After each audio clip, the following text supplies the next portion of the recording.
What up, dudes? Welcome back to this episode of the Vintage Downhill Podcast. On this podcast, we have on Frank Wadelton, also known as Frank the Welder. Frank has been building bikes since the early 1980s, starting out in BMX and then moving into mountain bikes. He's been inducted into the Mountain Bike Hall of Fame and has probably built more race-winning mountain bike frames than any man on the planet.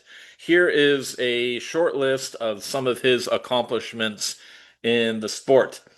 He championed the use of aluminum in mountain bike frames back when he was at Yeti.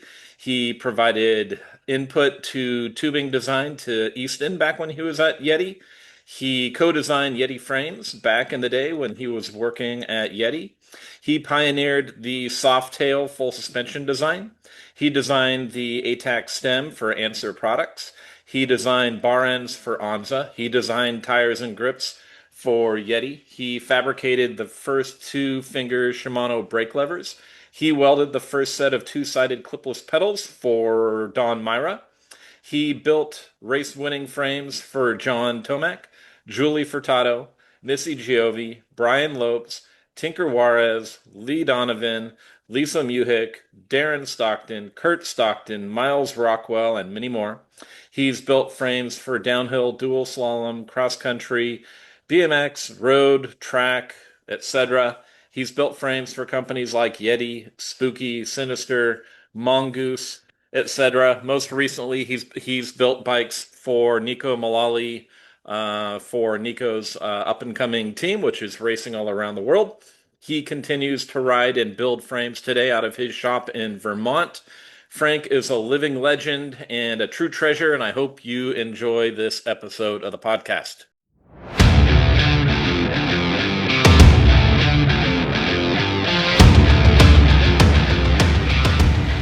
But no, I'm trying to understand because I have a high pivot, so I'm trying to figure out what you're saying.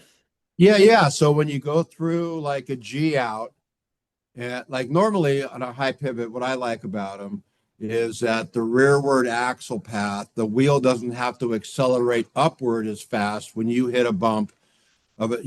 Every time you hit a bump with your rear wheel, the bike slows down.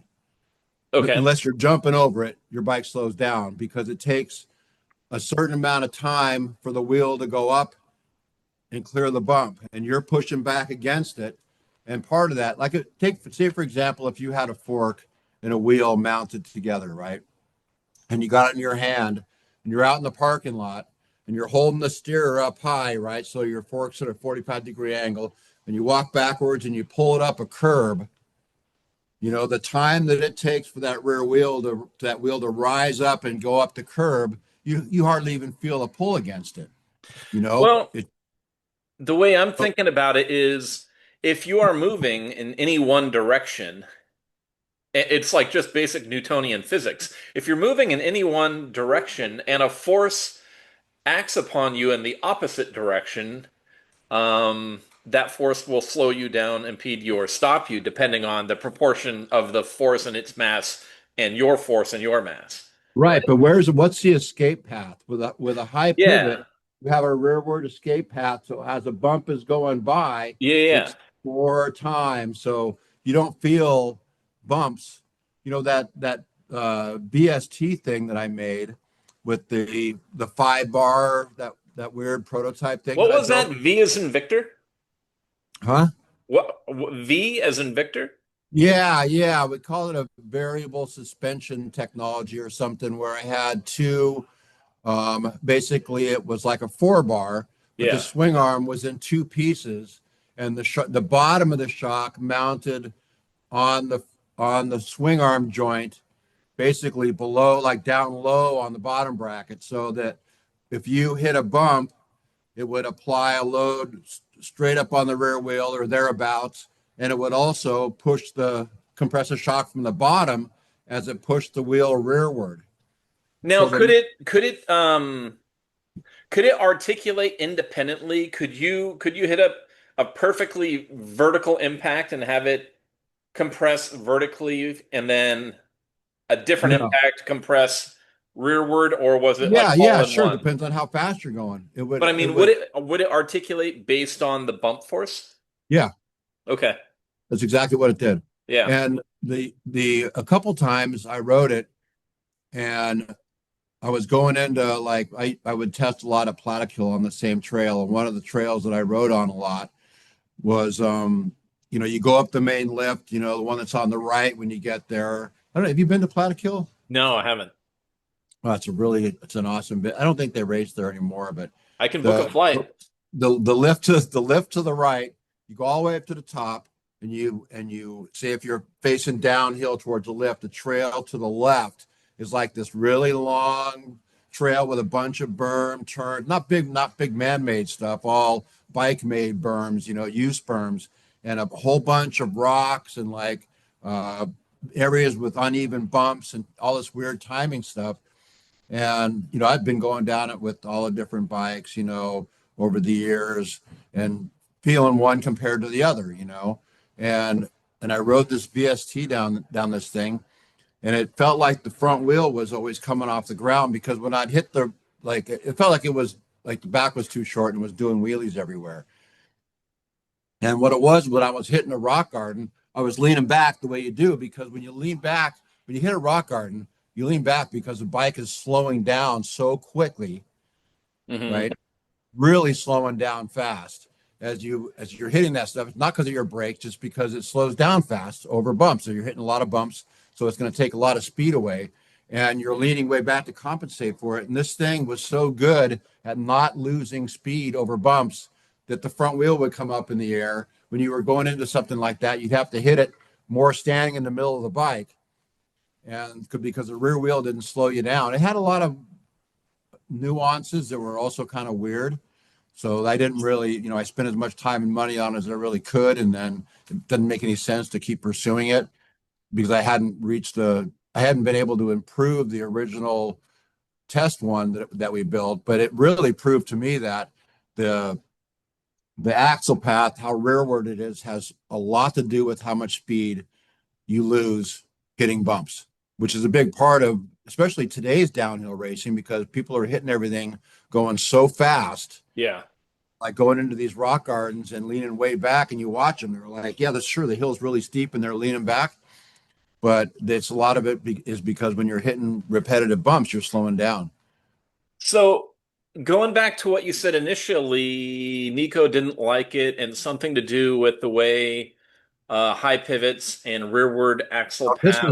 this is not his words. This is what I, if you ride a bike that's tuned to hit two very, similar, with one with the pivot higher than the other, and you ride them both into a series of bumps at the same time, you're going to get a lot different results. If you have, more like the same rebound damping, it's going to have a negative effect on the high pivot bike. You need to run those things real loose so that the wheel can get back to where it belongs after, G forces, or anytime you're going through a dip, Hmm. the gravity has a greater effect on it compared to a lower pivot bike. Huh. It'll compress it and it'll like hold it down a little bit, but on the other hand, they don't lose speed on when you're hitting bumps either. When you're hitting bumps like going down a grade or going down a fire road or whatever, and you have a bunch of bumps you got to deal with, they're more speed economical. Okay. I don't know if I fully understand. My trail bike is a like a mid-high pivot. It's not super high. It's kind of like what you have there. Yeah, I dig it. It's a big sled. It's like 1350 millimeter wheelbase on yeah, it, you know? yeah. So it's not, So, I wouldn't, it's good over bumps. It's good at taking bumps when you're jamming along and you hit a square edge. yeah. And if you go sitting down through a G out, you're going to feel the thing dig into its travel quite a bit. And if you hit a bump when you're down there, it might stay compressed a little longer than a high pivot bike, and that's like the only real, in my opinion, the only real drawback. The whole thing of, everyone, when I did this bike, and a lot of times with these high pivot bikes that were super fast, like, the Sun bike with a real high pivot and the GT with a real high pivot. Those were fast bikes that people won races by big margins on those things. They had lots of drawbacks, but they also were good at certain things, and Yeah. the riders were obviously the majority of the reason why those bikes went so fast. But, it's just a different approach, where you're going to accept drawbacks no matter what.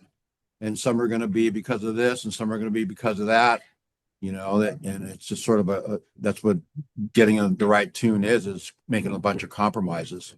Yeah, I was watching that video with you and Nico last night, and he was talking about designing his bike, and he thought at first it would be like going to Burger King, have it your way right away, and instead everything was a compromise, you know? Yeah, well, he the things that you ask for, I didn't, we should have probably spent a lot more time talking about, you know, what he would really the only thing that I was able to offer him that was of any value was just building the stuff, Hmm. because I didn't really, I wasn't on top of what downhill was all about at that time. And he said to me, "Hey, I just want to do something that uses all easy to get hardware, normal size bearings, nothing crazy, just build something really."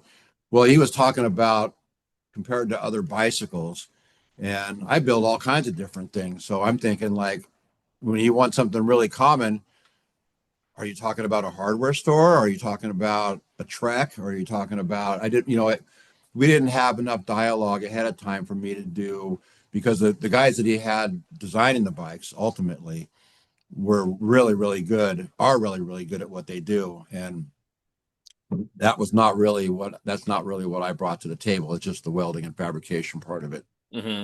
So there was a lot of, I didn't do a good job screening, but that's,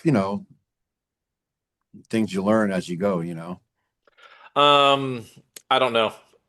I think you did a pretty amazing job. I remember you showing some spy shots early on. There was like an Instagram post of the chainstay bridge, the chainstay yoke. And I Yeah. looked because I'm here in Northern California and I'm a big, Ventana guy. I've had a bunch of Ventanas, and to me that was like a Ventana on like steroids, that chainstay yoke, this just huge CNC machine thing. Yeah. And I mean, to me, stuff like that is mechanical art.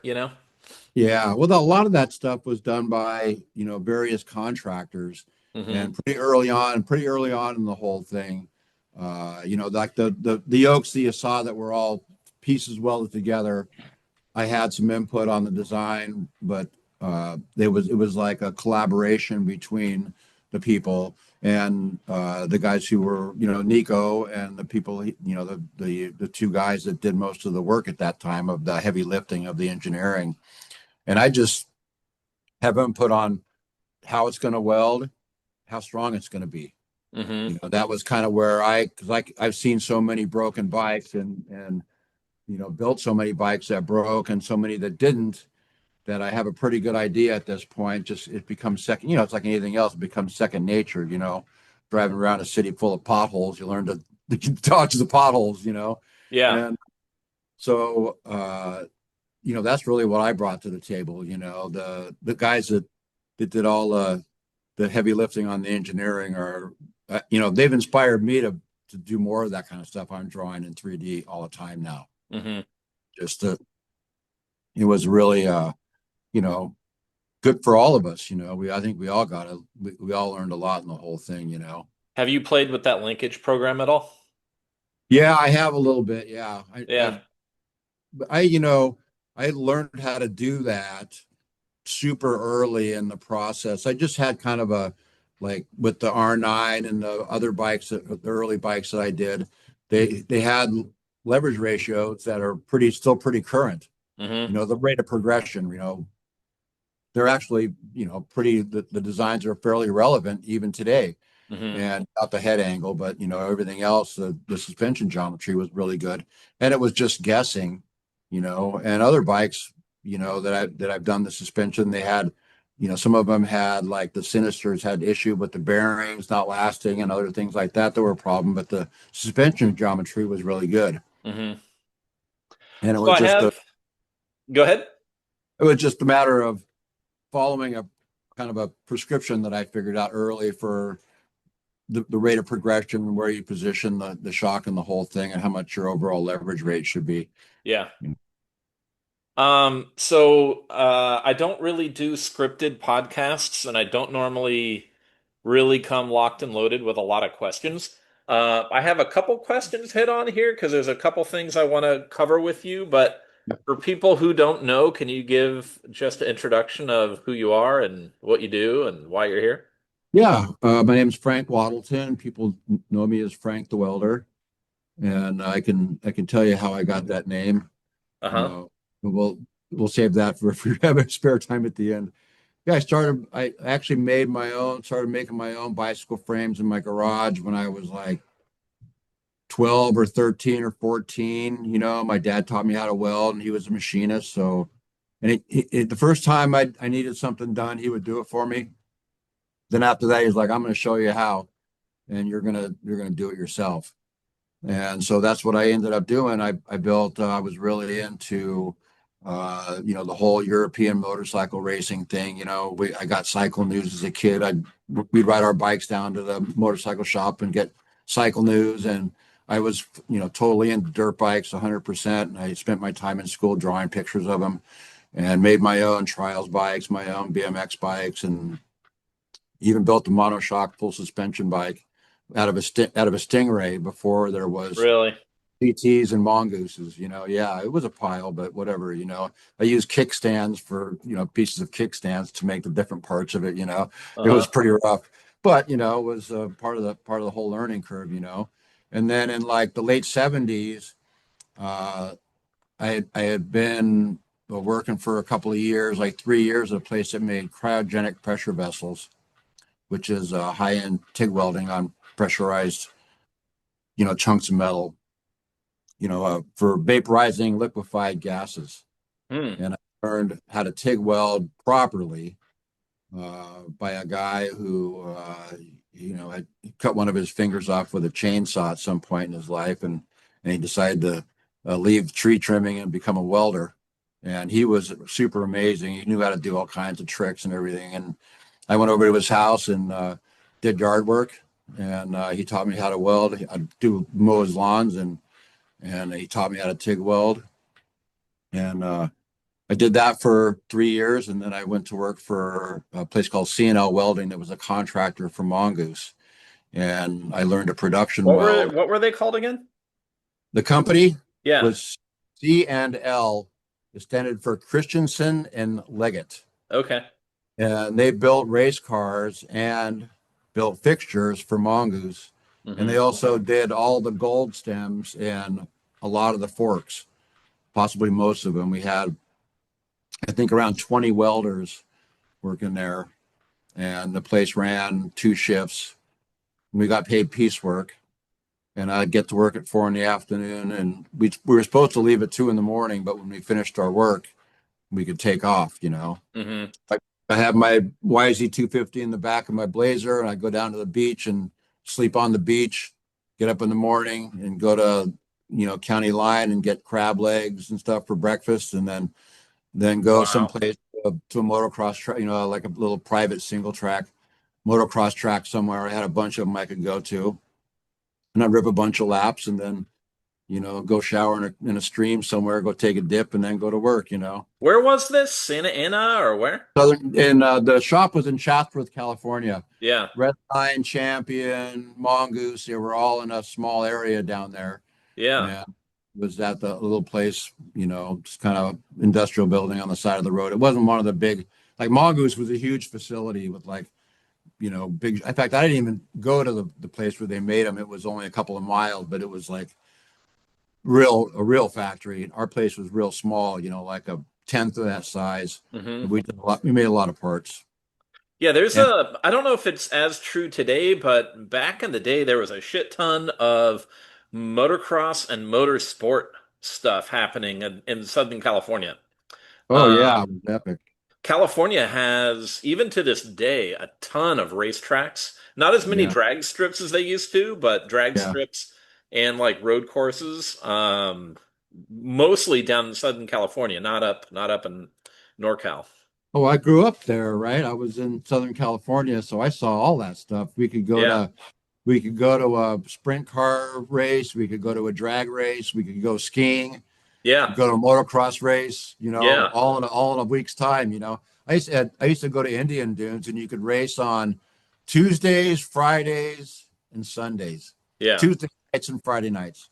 Yeah. Yeah, I used to go and race in junior or novice class or whatever, and it was a lot of fun. Yeah, that's awesome. Yeah, a lot of Yeah, people in California, it's like kind of the challenge go surfing, mountain biking, and snowboarding like all in the same day. yeah, You yeah, know, it's yeah, yeah, possible, you know. yeah. If the traffic's not bad. I mean, how far is Big Bear from the beach? Like 3.5 hours, something like that. Yeah, Uh, I guess so. I never tried making the. Yeah, Big Bear was like 2.5 or 3 hours from where grew up in the San Fernando Valley, and the beach was about an hour, so yeah. So you something like grew that. up, or you either grew up or were born in Beverly Hills? A lot in Hollywood, Oh, in Hollywood. Sorry. Yeah, on yeah. Crescent Drive, Lookout Mountain, with like Laurel Canyon area, Uh-huh. like right across from Houdini's castle. Oh, Uh, okay.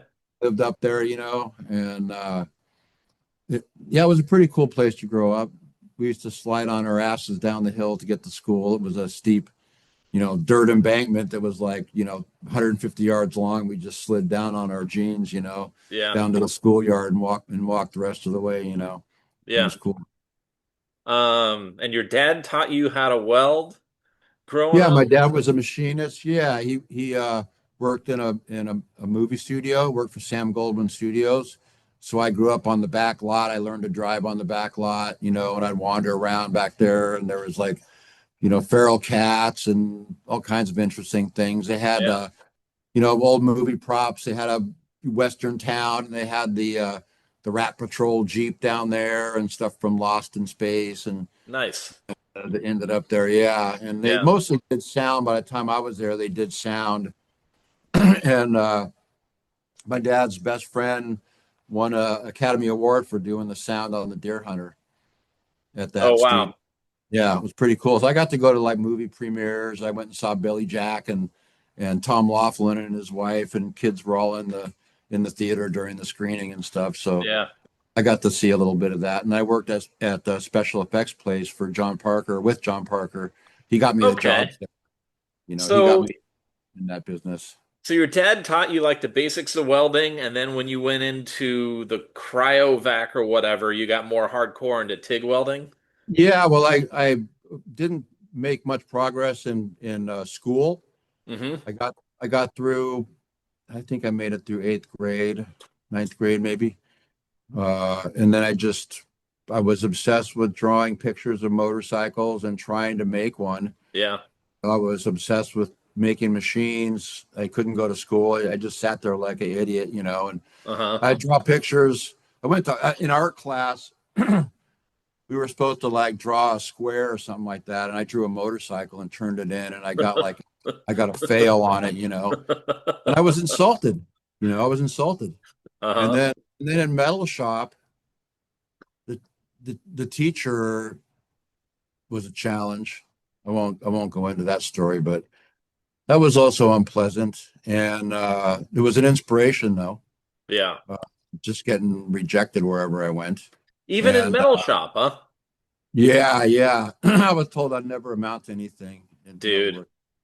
I have my favorite teachers too. Yeah, I should pull it out. I got into race cars for a little bit, and I bought I bought a 2019 Corvette Grand Sport, which is their track car. yeah, I had a zero point 0.3 GPA in high school. yeah, So not a 3.0, a yeah, decimal yeah, yeah. 0.3. And I had this one teacher, Mr. Mendonza, who just told me I would never amount to anything. And I had a bunch of teachers tell me that. So as soon as I bought this really expensive Corvette, I went and I got my license plate zero point 0.3 GPA. Yeah. Yeah. Oh, there you And go. that's for Mr. Mendonza if he's still around. Yeah. No, I had good teachers, I had teachers that inspired me, So I'm definitely not against school. The problem was is that I just don't have a brain that I have a lot of control over. I'm just one of Yeah. those people that I call it my secret power, but it's really something, who knows what it is, but you just have these idea, your thoughts in your head about things to make, Yeah. and making things in your head and building machines in your head constantly, even while you're doing other things, Yeah. it's still going on, and so I can just come back and tune in, and it helps me get things done. It's pretty cool. Yeah, I mean, obviously school is great and I'm happy my daughter is doing well in school and all that, but I'm kind of similar. I mean, once I got into college, I had a very hands-on um course in college, like where we were like building stuff and doing stuff, and I really got into it, and that was really good. High school was terrible, and I had a zero point 0.3 GPA because it was just sit, memorize, regurgitate, Yeah. and I can't sit Oh, still. jealous of people that can do it. Pardon? I'm jealous of people that can, be put on a task, fill out these squares with the right numbers, add the stuff up, a whole page of them. Yeah, Like I just can't do it. It just turns into a slurry of marks, and I yeah, just start seeing chains and wheels, and I just push that stuff to the side and just think about what yeah, I want to, and then I'll just I'll let them punish me. I don't care. I've had SWATs before. I've been, in detention and all that kind of stuff for not doing what I'm supposed to do. yeah, It's not new to me. So yeah. So yeah, so how did you I kind of want to talk through like some of the stuff you've done, and one of the biggest things that people know about you is your time with Yeti. How did you yeah, get that happened pretty much right after. It was like a few years after I was an iron worker for a few years. uh-huh. And, uh, uh, I worked for Chris Herding's dad, and Chris was the other of the trio that worked there Yeah. uh, during that time that did all the design and all the heavy lifting. One of the three, and so that was really cool. And his dad, I don't know when he passed, but I saw a picture taken in Chris's garage, and I saw all of his snap clamps, all of his vice grip clamps he used as an iron worker. And I'm Yeah. like, I guess he's gone, because now Yeah. Chris has got clamps. And but yeah, we started working together, and I'm not really good with dates, but I think it was 84 or something like that. I'm not sure exactly. Yeah. But Chris was working for a bike shop. Chris was racing big time road racing. I had raced BMX a couple times and been building my own frames and really just minding my own business. And Chris was racing and working in a bike shop and all that. And Jim, Chris's dad, got a hold of me because we worked together, and he says, "Hey," he says, "you're a TIG welder, right?" And I said, "Oh yeah, I work for Mongoose Welding Bicycles." He says, "My son wants to build a frame, and his boss is going to help him build build a frame, build bicycle frames." He said, "Would you come and show Chris how to weld?" And I said, "Sure." So I went down there, and Chris had a mill down there that I don't think he was really familiar with milling machines, and I had been in a machine shop my whole life, so I knew all that stuff real well. But I didn't know anything about bicycle frames, wheel spacing, getting things straight. I just built things that I thought would work and didn't really take into consideration that they need to be made straight. And there was certain information that already existed. I Hmm. thought there was a Stingray and that was it, and I'd see a guy on a road bike ride by once in a while. And I didn't really take advantage of much of that stuff. And when I went to BMX races, it was so early on that people were still racing on Stingrays. Hmm. So he had all the bicycle knowledge, great athlete, all that kind of stuff. I was a good bike handler. I've been racing dirt bikes and all that, and I knew Hmm. the welding and machining part of it. So we had a lot of skills that complemented each other. And John had a racing background in motorcycles and four-wheel stuff, been a metal fabricator his whole life, Hmm. done all kinds of stuff. He was a big special effects guy, worked for the people that did Goonies and Lost Boys, real big special effects place. Hmm. And so he had his own, way of doing things and all that. And Chris and I had been working together for a couple of months. and got the machines running, and we're building some bikes under the brand American Iron. And Oh. yeah, and out of this shop, I actually have some of those stickers on my toolbox over there. Uh, and then Parker walked in the door and said, "Hey, can you guys help build some frames?" And I told him what I've been doing. And at the place we had there that belonged to Peddlers West and Chris, I guess, uh, was they had run an ad in BMX magazine or BMX Plus or whatever, bicycle motocross, whatever it was at that time. And for frame building, and Parker answered the ad and came to the shop and brought a bike and said, "Can you guys help me make this? I have tooling, I have all this stuff." He has a job doing something. He can't work on it all the time. Doesn't have a place to leave the stuff. Where he lives is at the beach. It's too rusty down there. Everything rots out down there. So it was great because we were in San Fernando in some cheap real estate. And we said, yeah, sure. So we started, building frames and forks using John's tooling, and, gradually all, conspired. And he was very good at identifying talent and securing it, Hmm. with the racers, with, Greg Dress and Russ Worley and all those guys, Paul Thorson, and then on to, Tomac and Johnny O'Mara and all those guys. Um, you know, he found them all, Julie Furtado, Missy, they would just bump into him. He'd talk to him for a few minutes or watch him ride, and or in the case of us, he looked around and said, "You got all the stuff. The welds look great. The shop is tidy, and you're making things. It's like it's a fit, Yeah. And John was easy to work for. He was, you know, and that's one of the things that Nico, Parker, a lot of the professional athletes that you work with is they've got a really clear idea of what they want to do, and Hmm. maybe you don't understand or agree with the style, the way that they do it, but they have a clear mission, Hmm. where they are, in a realistic view of where they are and what it's going to take to get there.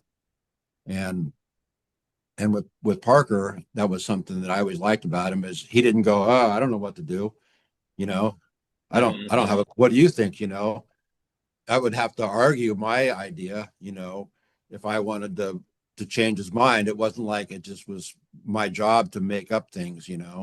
And so it was great, and we sort of all did what we sort of were put on the planet to do. Hmm. John kept us organized. Chris and I solved the problems and figured out how to make everything and build it. And I like doing production welding. I still love welding. So I stayed in the welding aspect of it. And Chris went in the R&D room and did all that stuff. And we worked together on all the projects, and just sort of took our places and went with it. So backing up a little bit, I wasn't clear. The American Iron, was that Chris's company? Yeah, Okay. yeah. So Chris Herding started off as American Iron, and that was his company, and you were welding for Well, him? it was, I don't really know. You'd have to ask him what the structure was exactly. Hmm. Um, I might have been involved in a partnership with him. I'm not sure. I know Uh-huh. we were in critical racing, and I didn't do anything that I was supposed to. I didn't get anything done, so I wasn't really a partner in that. I didn't have any expectations. Uh-huh. And is that critical? I don't know. It's been such a long time, I forget. But 3D? no, that's his. That's always been his. Okay. He did the Steve Bemke. This is getting. I know we're getting our spinning off on tangents one after another. You know who Steve Bemke is, right? I've met him, but I don't really know him. Yeah, he was like he probably still is. I don't keep up with him that much anymore, but he's always been like an industry guy who, with the mountain biking thing, he really saw into the future and Hmm. helped the whole thing go, helped it all go. And thankfully, Shimano had a lot of wisdom and put him in a position where he could do stuff, and all the XTR and all that kind of stuff. And he had a quite a run, and then went to Rock Shocks and did a bunch of stuff there or something like that. He had a, but he you asked me a question and I got on a tangent. Talking about tangents, what were we talking about? We were going back to American Iron Yeah. and Chris Herding, and it sounds like Chris had a few different companies going, and you were involved in some of them, but not all of them. Yeah. The American Iron was, I guess, him and Jim Emerson's, Uh-huh. who he owned the bike shop. But I'm just guessing. I didn't really, I don't know. Either I didn't know or don't know or didn't give a shit or whatever. Yeah. But um, with the other one, and then as soon as we went to uh, Yeti, the American Iron thing ended immediately. And Uh, so, did John Parker put an ad out saying he was looking for welders, or what happened no, there? it was the opposite. That he found the American Iron ad. We had an ad to build frames running in Oh, BMX magazine. got it.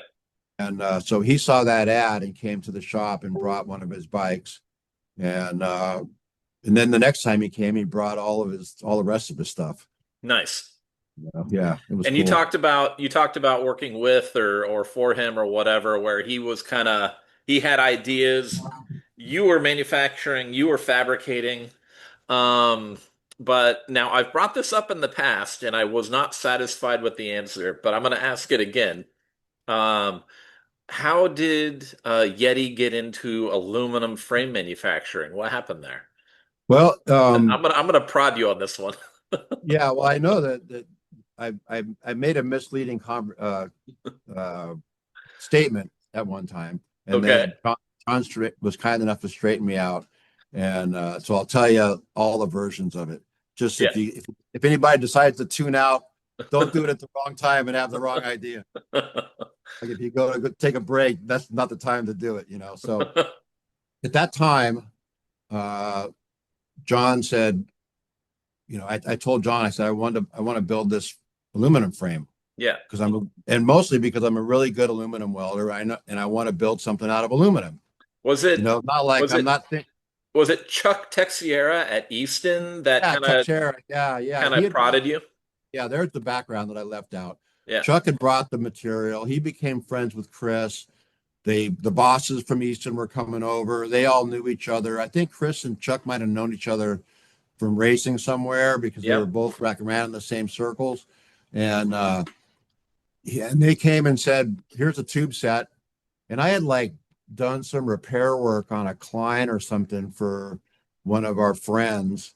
And I had like brake bosses or somebody gave me an old frame and I salvaged parts off it or something. I don't know what, I don't remember the story, but John went off to the races and I said, I want to build this thing, and he's going to be gone for a week or whatever, some amount of time.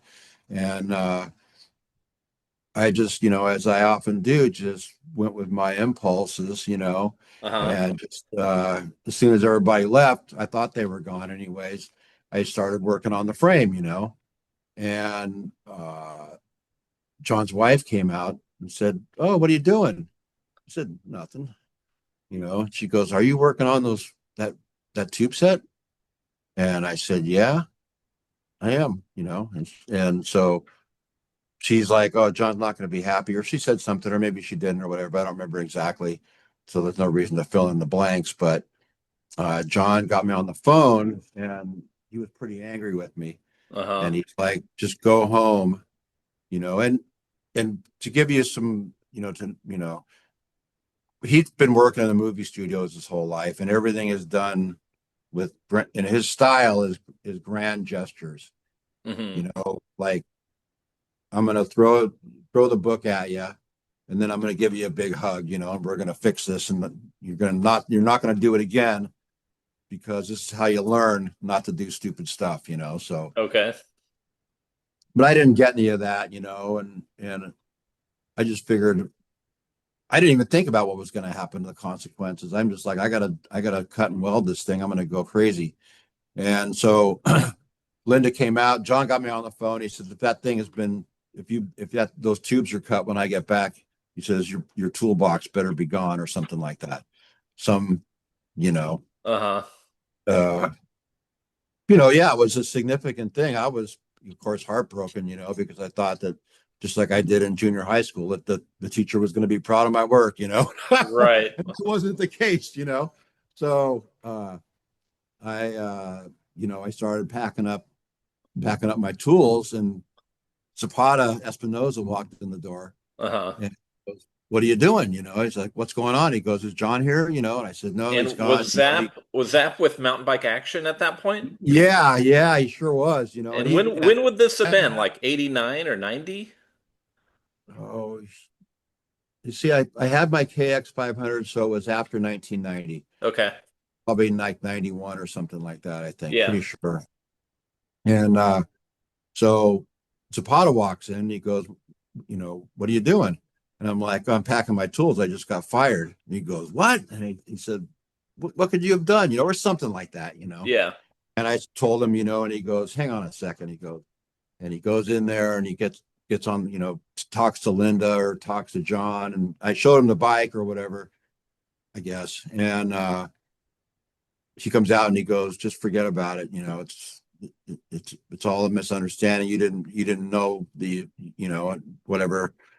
And he goes, "This is a really amazing bike. And whatever he said in there, because I was like, probably in tears at that point. I was Uh-huh. pretty devastated, because obviously it was like the best job a person could have who wanted to build fast bikes. I mean, that was it, right? Yeah. And so he just says, go back, put your tools away, go back to work, and just forget about it.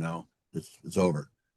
So John and I really didn't talk about it after that. He didn't explain to me that, with insurance, you have to like do things carefully with a new piece of material, like that, because, you know, the John, people that were involved with Yeti were higher up in the financial world than John or myself or Chris by quite a bit. Uh-huh. He had some guidance and some backup from some big people, and who were very generous with their information. And they told him, "You just can't do this. You have to have insurance. You have to have all these things. And you can't let this guy be a cowboy. It's got not necessarily about that circumstance, but that was the thing. And John probably wasn't used to being responsible either, and he was doing his best job, laying into me, and Mm-hmm. but I didn't had no idea that I was doing anything wrong until that moment. So And what so it what was all okay. And I thought that it was just because I had done something that I wasn't supposed to, but it was because, as soon as Zapata saw it or anybody else saw it, and those guys were in and out of the place all the time. It was that time of year, and we're in Southern California, just a few miles from mountain bike action and mountain biking, and all those people were in and out of the place, the racers all the time. yeah. So, uh, I stepped in it. And I ended up not losing any time on the clock that week, or any other week after that. So ended up working out. And then of course I told people that I got fired just because I did it. And it was really because I had done it like just completely without thinking about it. Used up the only set of materials we had building something I wanted to build, and without thinking about who was going to see it and what the, because at that time, once Zapata saw it, the cat was out of the bag. Yeah. There was only like three sets of tubes: Curlow, us, and Manitou. Doug Bradbury. Oh, really? Those were all the people that had them. There was only a handful of these tube sets. Yeah. They probably had some that they hadn't given away, but we were only aware of a small amount, and they only gave us one. But I already had dropouts. I already had everything I needed to put a frame together, and that's what I did. Um, Um, so what happened to the bike? Did you guys paint it, ride it? Actually, John Yeti gave it to me. Really? Yeah, and I hung on to it for a long time, and I had gone through a bunch of stuff in my personal life, and I didn't, I knew I could get money out of it, so somebody offered me what I thought was a lot of money for it, and it had been sitting around unused for a long time, and it actually had an early set of bulge bars on it, Hmm. oversized and one-off ATAC stem and a couple other things. And I sold it to a guy in Italy or Spain or something like that. Did it Italy. have the loop tail? No. No. Yeah. So, after you built that bike, what caused John or Yeti to actually get into aluminum? Well, you know, basically it was Chuck and Chris Hmm. who, were like, this is about having the best we can get. Yeah. And this is, and I'm sure that John talked to the racers and said, what's going to happen if you have a bike that weighs 3 pounds or 3.5 pounds compared to whatever a Yeti Fro was at the time? And we were still using straight gauge tube at that time. Yeah. And so the frame was heavier, and it was opportunity to revisit the geometry that I think what John was attracted to. It's like, well, we've been doing this and everybody expects this from us, but now this is a chance to kind of break out of that mold. Hmm. And and with the encouragement of the other people supporting, they made that decision, and it was obviously a very wise decision. Yeah. And and then it became a company policy to develop in all different directions to let us, the the sales people, the marketing people that worked there, there was two of them. Hmm. They were behind it, as well as, we all, John was a boss. We did all do what he said, but they all had the same idea. Nobody thought that we should be making three-wheelers or, BMX bikes or anything, except it was for fun. That's what, Yeah. it was more like it was the business of mountain bike racing until we'd done everything we could in that venue. So, did you have side projects while you were working for Yeti? I'm thinking of like the ATAC stem. Was that like a side project? Yeah, yeah. John incurred, well, one of the conditions of every job I've ever had is that I have access to the shop when I'm not working, Right. and that I can stop when I run out of things to do. I don't have to push a broom. I can clock out and do what I want to do. Right. And I'll buy the metal, I'll do whatever, but I got to have access. I'm not even going to work here if you don't let me play with the toys. So Hmm. that was always a thing. So we could do whatever we wanted. And I wanted to make, I love the welding aluminum and the look of it and how easily it machines. So I built a couple of these ATAC stem, no, before ATAC, I called them Victory Series stems. Hmm. And I made a logo for them and, all that kind of stuff, and started selling them, and, put flyers, I put them on race bikes and put flyers in the bike shops and stuff like that, and sold a bunch of them. Because I'd make any size custom, people wanted at that time, there was people who were really tall that were stuck on bikes with a 23-inch top tube. Hmm. So we made some crazy long ones, and uh, there's a few of them still around, which is kind of surprising. I made them as thick as could possibly be for a A stem. few of the stems still around? Yeah. Oh I yeah. I think I own like four. Yeah, there's a few of them. Yeah. I think you probably have half of the total production. No, dude, those things don't go anywhere. They Yeah, I think last I made forever. like 50 of them or something. And Oh, wait a minute. The Victory or the ATAC? oh, the ATACs, they're professionally engineered. I'm talking about the old ones, the Yeah, old okay. ones. Yeah. Sorry. No. Time. No, the ATAC was that was largely Answer products. Yeah. We collaborated on that, and they had a bunch of great ideas, and their people, their tooling was a step above what we were doing. So I got to learn a lot from those guys too. Hmm. And it was great working. I did a bar end that we got. Chris had actually welded the first bar ends for Anza, the prototypes. That Hmm. was one of his little house jobs. Hmm. And at that time, they were just short little sticks that angled in. Yeah. But I like wider handlebars, and I felt like those things were digging into my hand. So I made a pair of this is like a year or 2 or 3 years after Onza had started doing bar ends, and they were just booming. Everybody was making them, and I built a set that were below the handlebar, that hung down below, that were offset, like kind of dog leg lower, so that my Mm-hmm. kind of stretch out over the end of the handlebar, and they had a curve in like this. I called them antlers, and I sold those the same way, just sold them to people or whatever. Mm-hmm. And Onza came in and made a deal with me to buy the bar end design and to stay out of the bar end business for X amount of dollars. And uh, I said, okay, and you'll sponsor Yeti. And some of the money that you give me is going to go to Yeti because I did the work in their shop. And the Mm-hmm. same thing, the answer deal is, I said, sponsorship of Yeti goes with any deal that you have with me. Got it.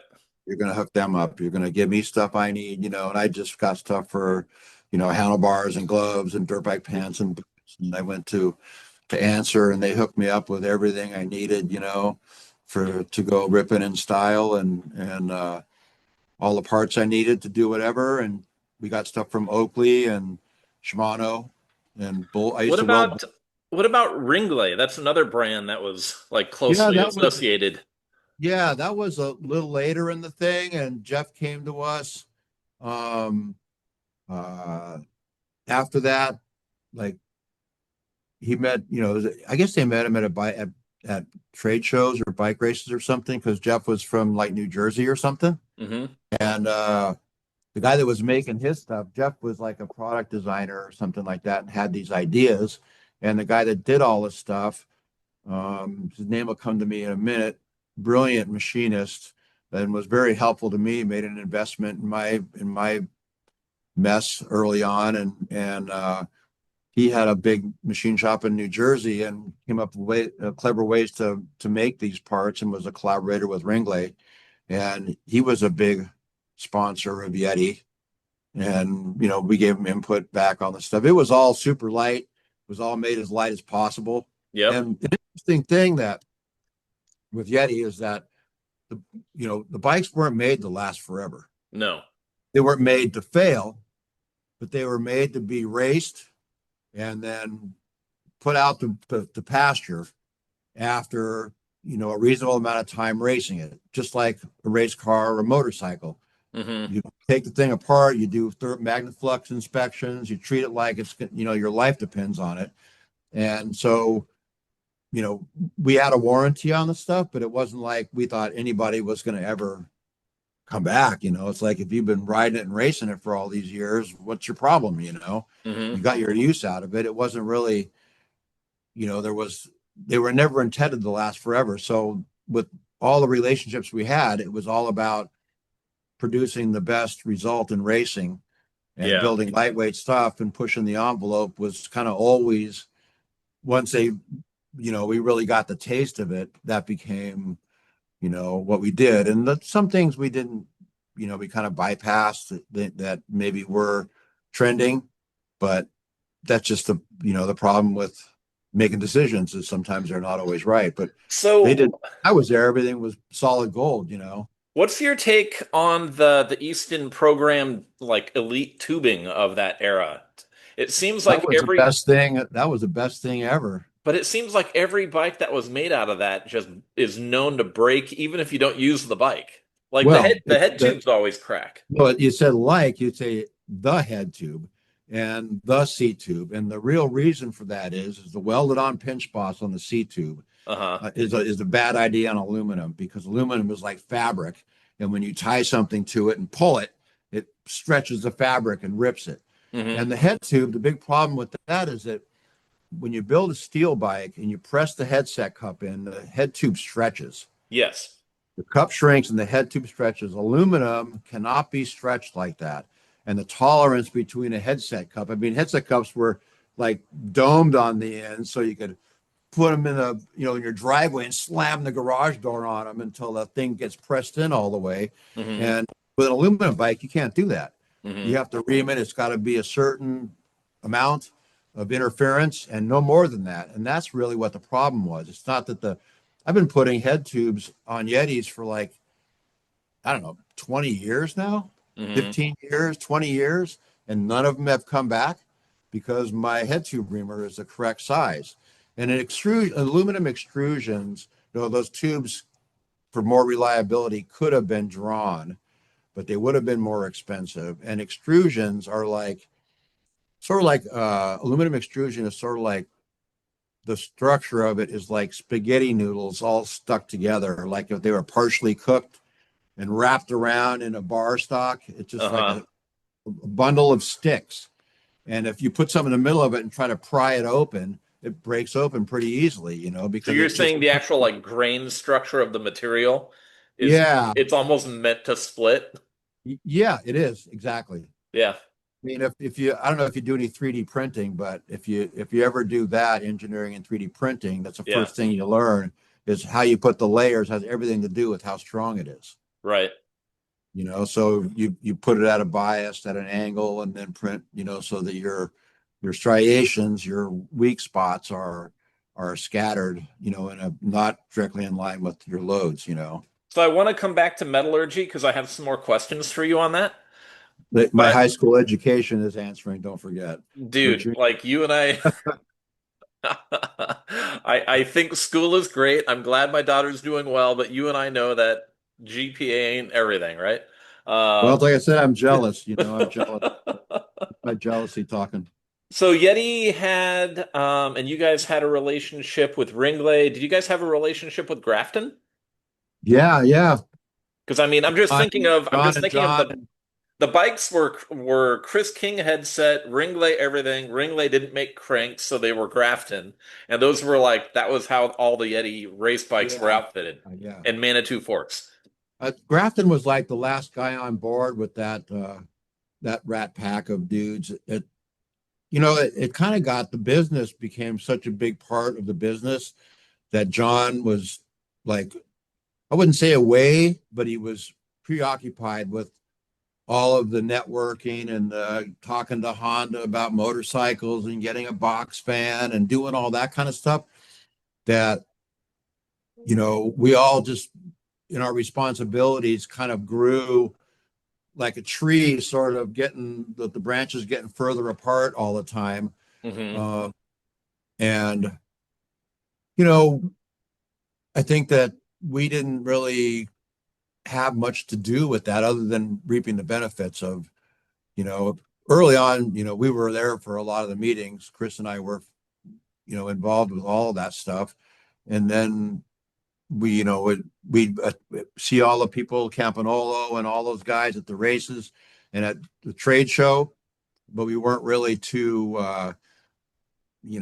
involved with the business part of it all the way through.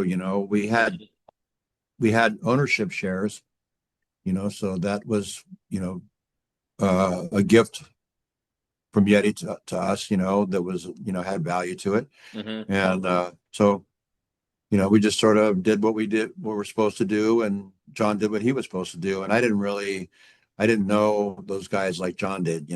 Okay. Yeah.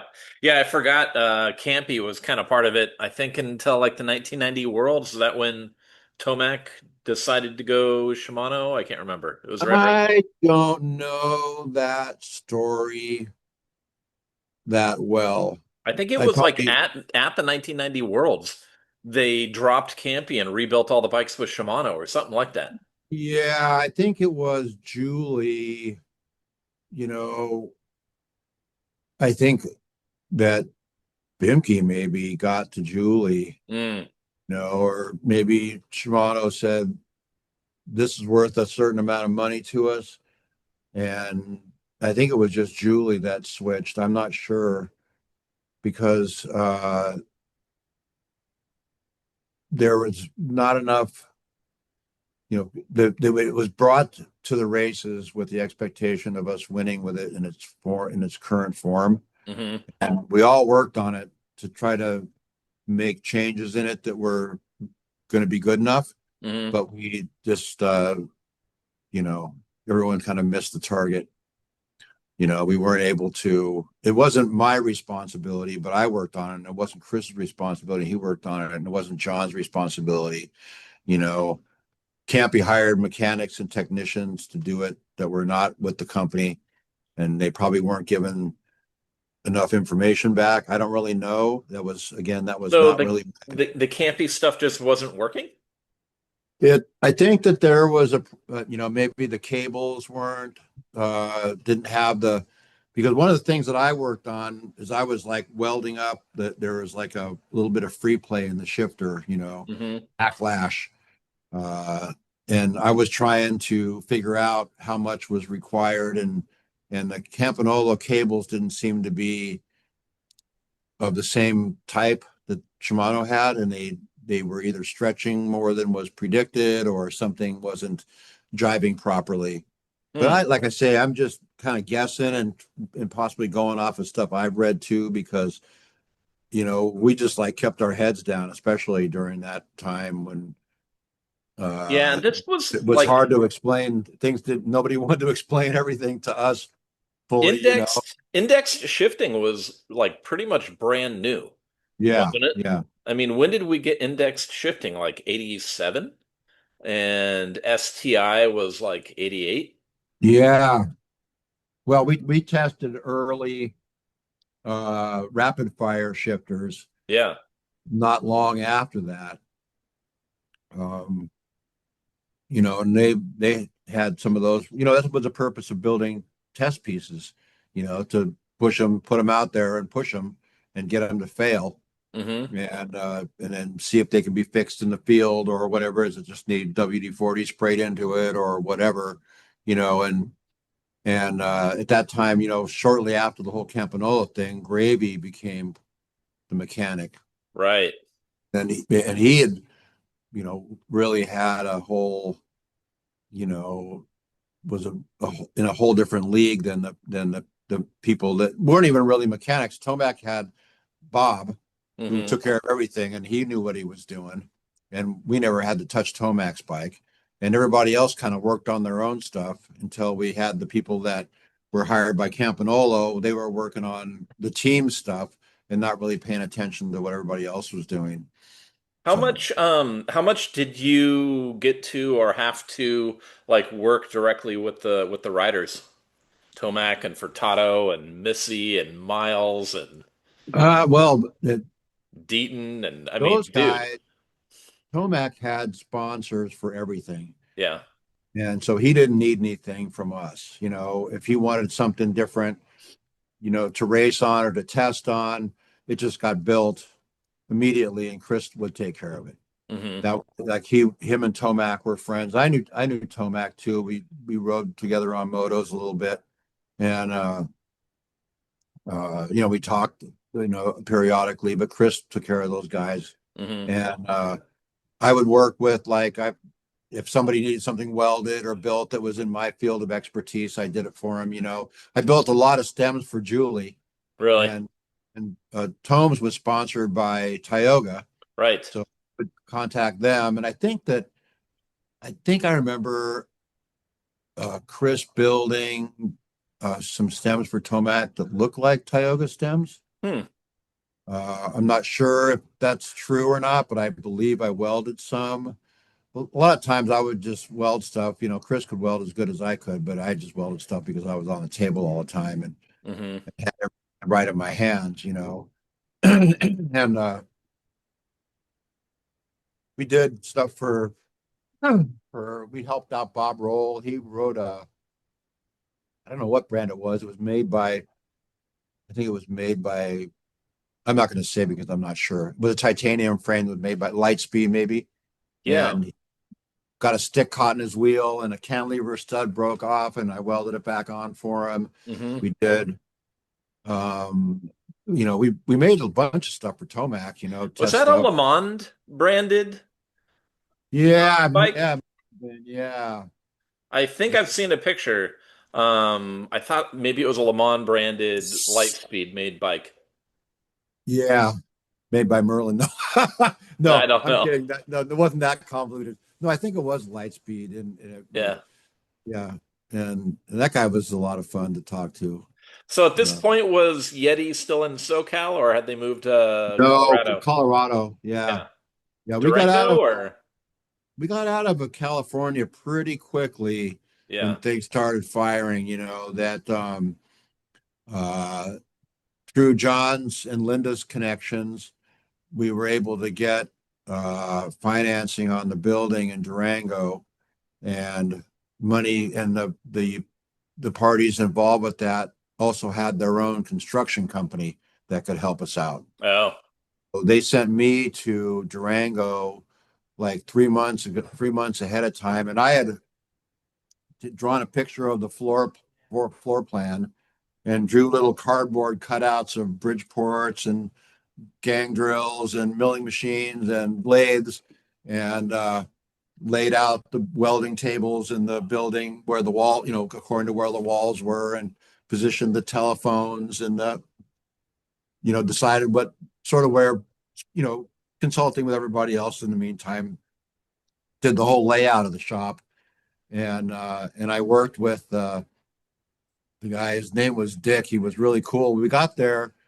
He says that that's all he did was just travel around and build things. He'd go to work for this guy and he'd build like an office building, and he was like the general contractor and worked for the guy with the money to make sure things went well. And he like would get to a building site and he'd go outside and take a little bit of dirt and put it in his mouth, and he'd tell me, he says, that's to prepare your body for the all the stuff that's living around here that you can't see, all the bacteria and all the Okay. germs and everything. And so when we were in working on the place, they were like drywalling and doing all this, and I'm like supervising them, running airlines and positioning machines. And they Dick calls me into the office part. There was like a kind of a maze of like five different little offices. And he's taken pieces of drywall and cut out the Yeti word mark out of, like 3/4 inch thick drywall. And he's going around the inside of the offices and printing in it's all textured stucco, and he's Uh-huh. printing the Yeti thing on the walls of the offices. And I'm just like, I'm not doing that. I'm going to go back out here and I don't want to know what you guys are doing. And he said, just don't tell anybody. Just wait and see if anybody sees it. So I said, all right. So I like forgot about it. And so, when everybody, I had gone back to Phoenix or back to Los Angeles, and then, we all moved out there to Durango, and had a month or whatever to move and relocate. And my wife and I bought a house, and Chris bought a house, and John bought a house. And I had forgotten completely about decorating the offices. Uh-huh. And like a couple of years later, someone comes out to me and says, Frank, I think it was Linda, might have said, did you see all the Yeti markings in the offices?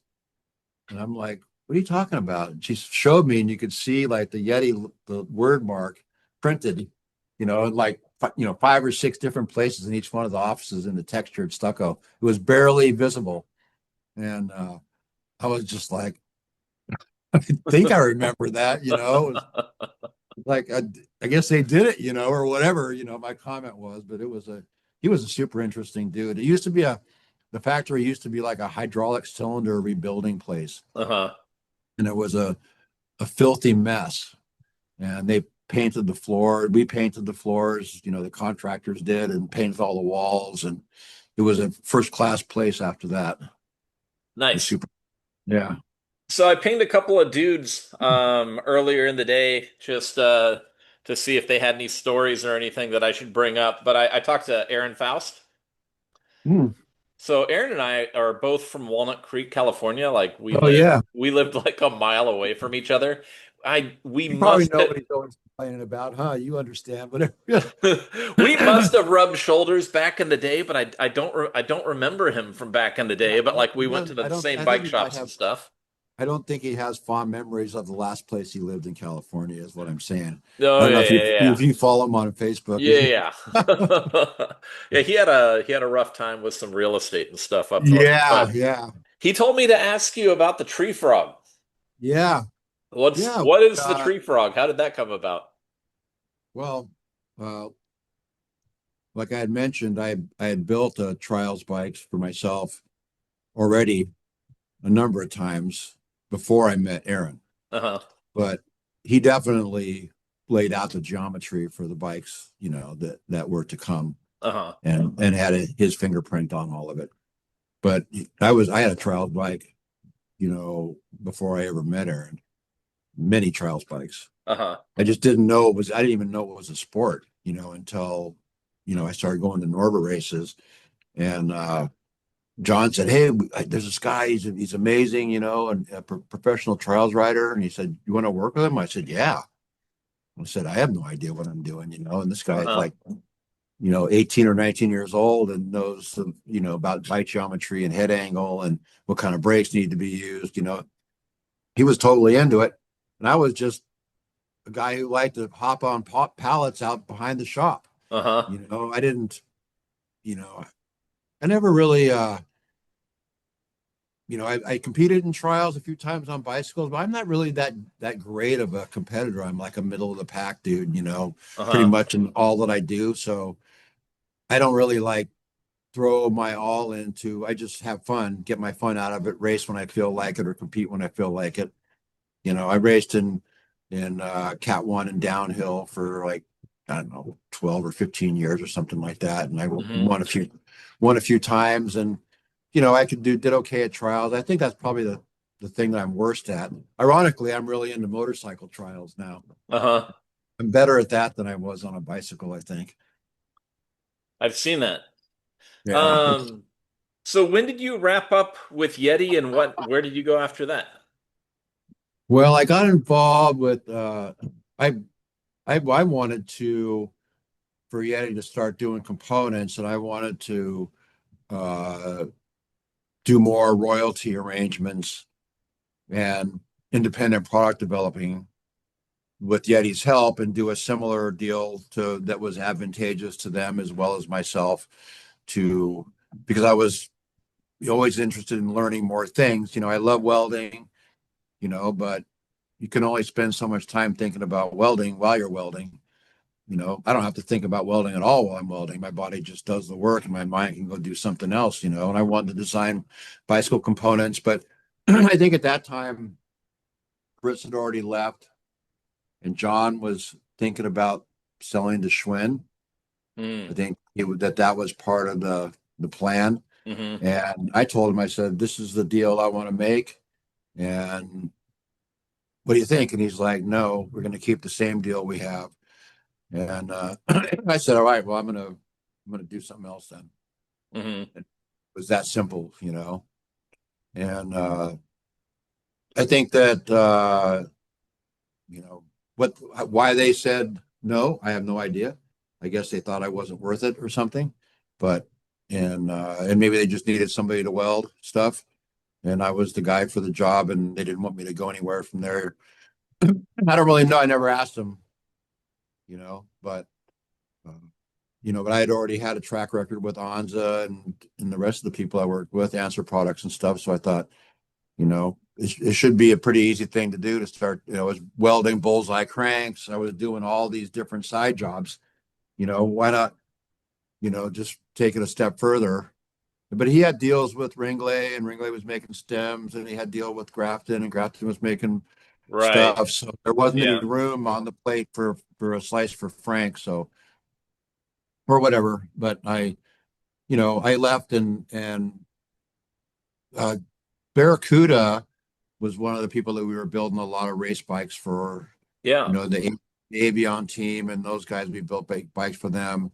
And I was involved with them a lot of that because we were welding real thin, true temper tubes that required a lot of, you know, just frame building stuff, crap. And so they said, "Hey, Frank, if you're looking for a job, you should go to Phoenix." And my wife didn't at the time didn't like, complained a lot about living in Durango. And then so I got a gig in Phoenix, and that didn't seem to be the thing either. Turns out it was me, but the no, But it I mean, was did you weld for Conejo? yeah, I did. At one point, when I was asking you what companies you've welded for, you said something like it would be easier to tell you which ones I didn't. Yeah, yeah. So, Uh, so yeah, I was at the trade show one time, and somebody comes up to me and says, "So I hear you're working for Cannondale," and I'm like, "I didn't hear that." And then somebody else comes up and says, "Dude, you're with Cannondale now. You're not wearing a Cannondale." I'm like, no, I better go talk to these guys. And I go over to the Cannondale booth, and I'm like, "Hey, I'm Frank the Welder." And they're like, "Yeah, no, I'm Bob or Jim or whatever." I said, "Do I work for you guys?" And they're going, "We heard maybe you might be able to tell us that." And I'm like, "I don't know. Nobody knew. It turns out it was false. That I've worked for him more recently, but not at that yeah, time. yeah, And yeah, there's a lot of them, because I put myself in a position I made a promise to myself to never say no to a bad idea. So I love to do disruptive things. uh-huh, And so race cars, motorcycle, I have motorcycle frame jig back there. I build race car parts. I work on all kinds of things yeah, that I'm not really supposed to. And I work with Doug Henry on his adaptive gear for his motocross bike. And yeah, so I'm into all of it, and I'm not going to ever spend time not doing what I want to do. So I went out to Phoenix. Nothing really panned out there. I made a lot of good friends. I BMX raced a lot out there and got better at that. And uh, that was a lot of fun. I did that. And then uh, the thing with the wife ended, and I couldn't hang on to the house with only one paycheck. mm-hmm, And so I sold it, and in time to not get it foreclosed on, and I made some money out of it so we could go our separate ways. And I hung around there for a while, had more struggles. Somebody tried to steal my motorcycle, and I had to stop him with my pistol. And didn't shoot anybody, but I was pretty close to doing that. And so I got an opportunity to go to Turkey. mm-hmm, They said, "Hey, Chris built us some bikes, and he doesn't want to do production for us, and he suggested I contact you, Chris Herding." mm-hmm, And he was still Chris was in Durango as he is today. And so I said, sure. So I started making some bikes for him. I made a batch of 20 or whatever. And they said, what would you think about coming to New England? And I'm like, I had no knowledge of geography. And I thought New York was like New York City. I didn't realize there was a whole state connected to it. uh-huh, Thought it was like Washington, D.C. or something. I didn't know. And I didn't even look at a map or anything. And we're in a plane flying over. And I'm like, look at all that green down there. I said, where are we? And like, oh, they were flying over Pennsylvania. And like green, green, green. I'm like, is this still Pennsylvania? And like, no, we're crossing into New York now. And I'm like, and then like, we're still flying for like a half an hour. mm-hmm, Like the whole thing, it's all green. There's like nothing down there except green. I'm like, this is crazy. Like I've lived in the desert and in California. I had no idea there was. I've been to, as far as Vegas, and that's just all the further I'd been at that time. New Mexico, mm-hmm, Wyoming, Montana, whatever. Never seen anything that was just wall to wall green. I got out here and they had an old clapped out kicks 125. They had a couple mountain bikes. And they said, yeah, let's go out and have some fun. So I went dirt bike riding with Lance Trapp. I don't know if you know Lance. He's a no, professional trials rider. He worked for Cirque du Soleil for a bunch of years. oh, It's no way, amazing. Yeah, he's an amazing guy. And he was there riding with us, and there were a bunch of guys, and we went out riding on single track in the forest. And my mind was blown. I'm like, look at this dirt, man. There's like, we went through like these puddles that were like, up to your foot pegs, and there was like black water in there that was all stinky and everything. And it was just muddy as hell. And I was uh-huh, having the time of my life. I just said, I got to have this dirt every day. This is uh-huh, incredible stuff. So I told him, yeah, I'll come out there, no problem. And nice, my ex moved to like Philly or Pittsburgh or some place like that. somewhere in Pennsylvania, so I was closer to my kids and Yeah. could swap them back and forth, you know. So So I was lived, that around 1998? When did you? but before then it was about 95, 96, because the first year of the Project X was 97. Mm, So we were there for like probably a couple of years before we got to that point. I hmm. think maybe we'd done the BMX bikes, and we first shop we were in was in Danbury, Connecticut, and we did the Brown Hornet, we did the Suspect Device Cruiser, we did the Metalhead was actually a bike that was called a Mezcal, and it came from a bike called a Jackhammer that Hmm. somebody had. I built a couple of frames for this guy. It was called a Jackhammer or something, and or I don't remember, but and then it was a Met called a Mezcal. I had made a bike called a Mezcal, and they saw Spooky saw the Metalhead and said, "Oh, dude, you got to do this with some big square tubes or something, you know." And then we could do that, use this for dirt jumping or whatever, something, you know, or slalom or something wasn't even familiar with or gave a shit about. And they said, yeah, it'd be perfect for that. And I'm like, whatever, you know. So we got out there, and Wendell, one of their friends, had a component company called Gravity Research. Uh-huh. And he taught me how to draw in AutoCAD. This is back in like Windows 3.2 era or something like that. I mean, this is a long time ago. He Hmm. taught me how to use AutoCAD, and I've been using it ever since then, since yeah, 94, 95, 90, probably like 95, 96, something like that. And he did a bunch of the engineering work. You know, we worked together. I'd do the pencil work and he'd draw it in CAD and taught me how to do it, and taught me how to. I had a CNC machine, a Prototrack, and I hardly used it because I didn't really know how to, you know, draw that well. I was drawing like pictures that were 10 times the size of what I wanted and then doing the math on it in a much larger scale so I could be more accurate, you know. Uh-huh. And he opened my eyes to what you could do when you had a grid to work with, you know, or some specific places in space. And so we worked together for a bunch of years. I worked for them for, I think, 6 or 7 years. And the two brothers weren't happy working together. Neither one of them were really being fulfilled by the relationship, I would say. Hmm. And it was also really hard. It was really hard. Those guys worked their asses off, and we had a bunch of talent. You know, Adam was doing sales. We had, you know, Kevin, one of the owners, was doing all the graphics.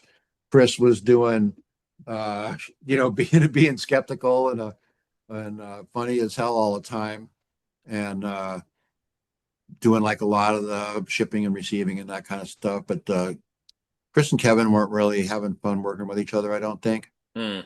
And I think they just got tired of it, and it was so hard for so long. It was like, you know, I Yeah. think I just wanted some rest, you know. So was the VST um a spooky project or a sinister No, project? no, that was with Sinister. And So how did the transition from spooky to sinister? What happened there? oh wow, okay, now well, And did Spooky. I don't even know if I'm jumping.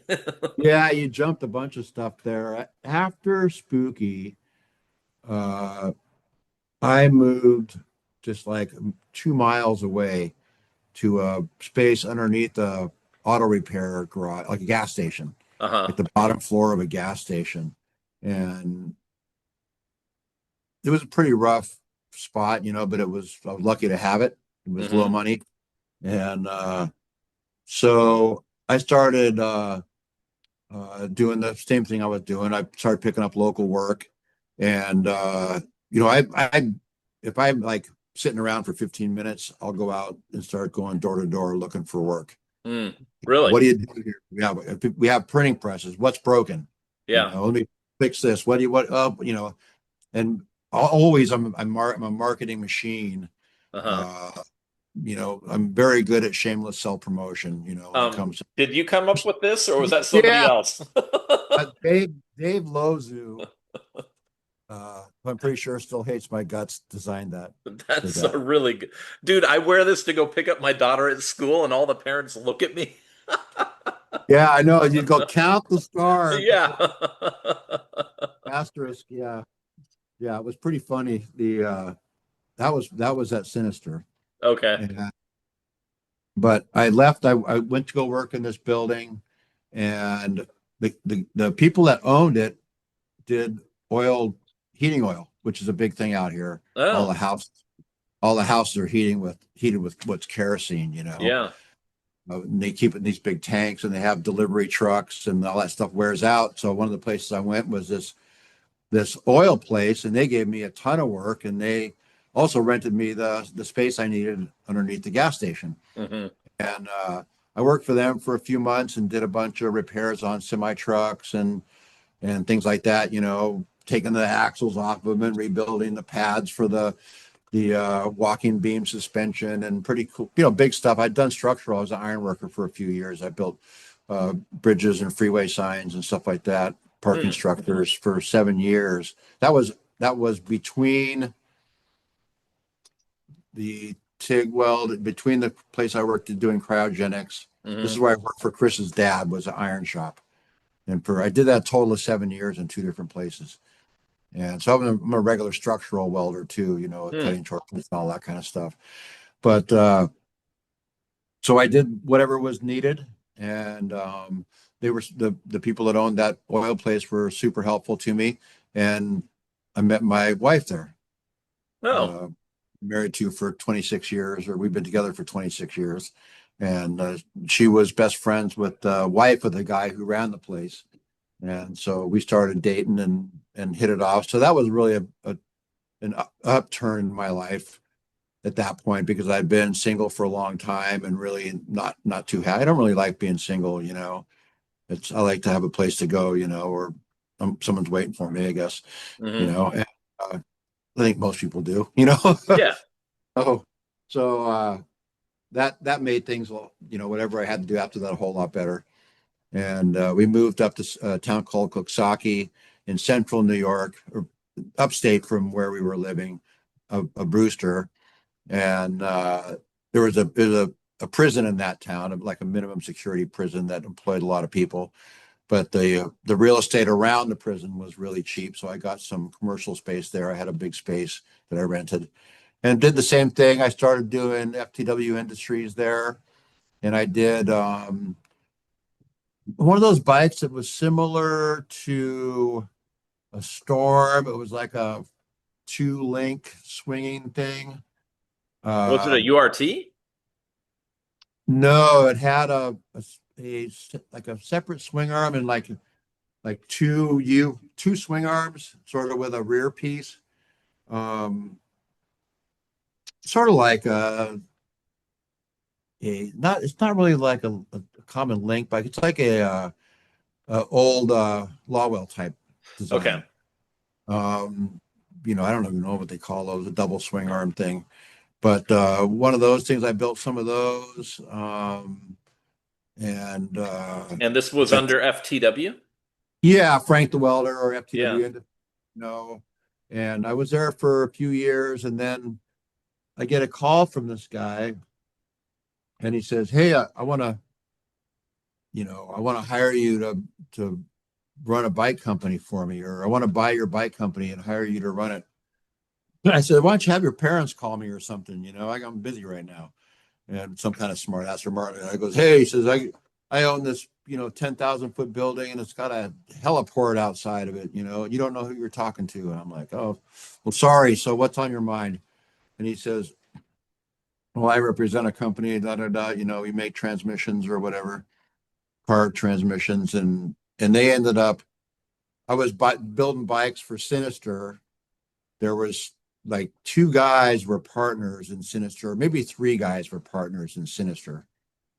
And one of the guys is the one that I talk to all the time. This guy from Vermont calls me, from this company in Vermont, telling me that he's a rich guy and he's going to do all this stuff with bike brand and everything. So he says, "Oh, I want to buy your brand." And I said, "I don't have a brand. I'm not going to sell you my name." So we'll find your brand or whatever. So I talked to Bill about Sinister, and he says, sure, I'll talk to him. So Bill and I went up to here, right here. It's like 2 miles from where I'm at right now.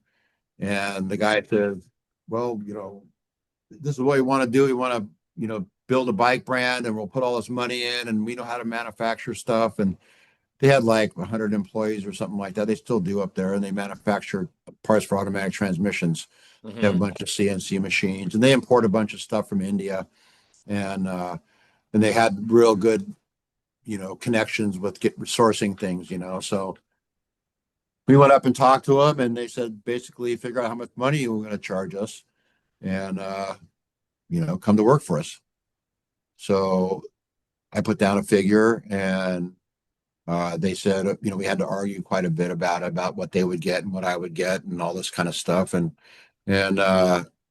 so there was an employment agreement and all this kind of stuff. And they basically decided to, um, it was some kind of the whole thing was like a mechanism that I didn't really understand how it operated. Hmm.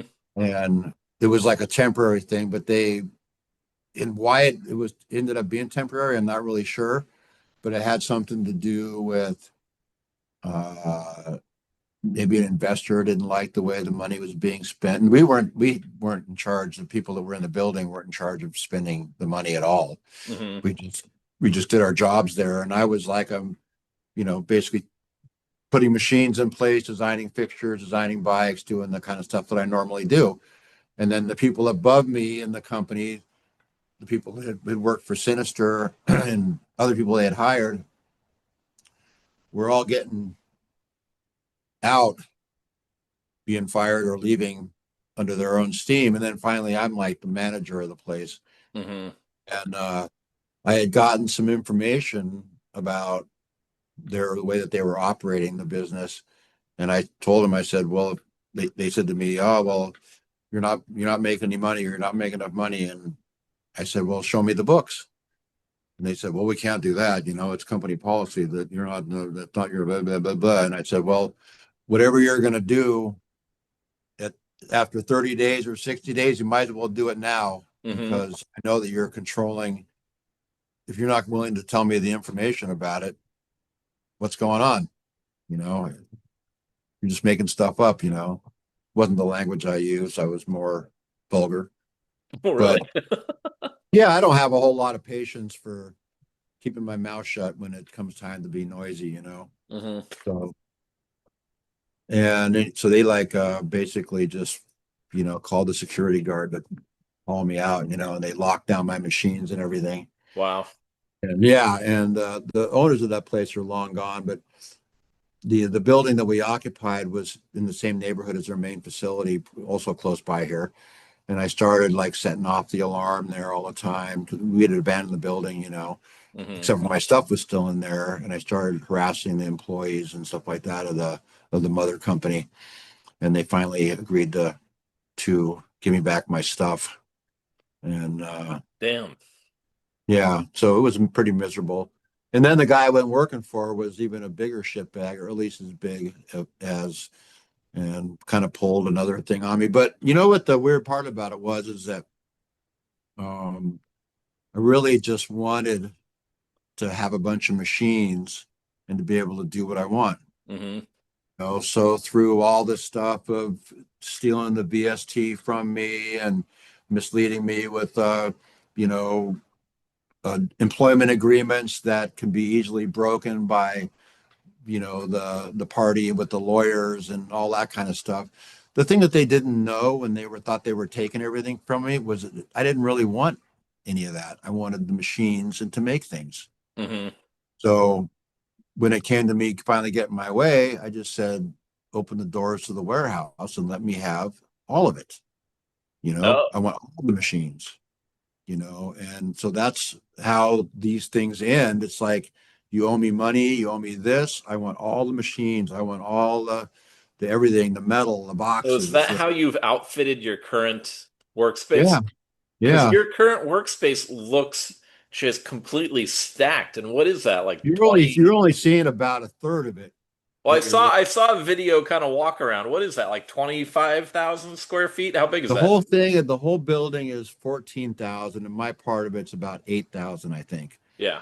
And I got, you know, I don't know, 25 or 30 industrial machines in here. I Yeah. have like 5 or 6 mills of verticals. I have 4 or 5 horizontals. I have 6, 7 lathes. I got a Damn. sandblaster. I have a huge air compressor, a freight scale, a forklift. And do I you have got everything. people working for you right now? It's sort of a yes and no. Yes, because it's sort of like a co-op sort of thing where the people often work for the people I work for. Hmm. Like they like the guy who's my main fabricator, Jackson, he pretty much does most of the stuff that we do on a daily basis, like mitering up frame kits and stuff like that, and Hmm. welding, doing the steel welding and doing some of the brazing and stuff like that. He does a lot of that stuff.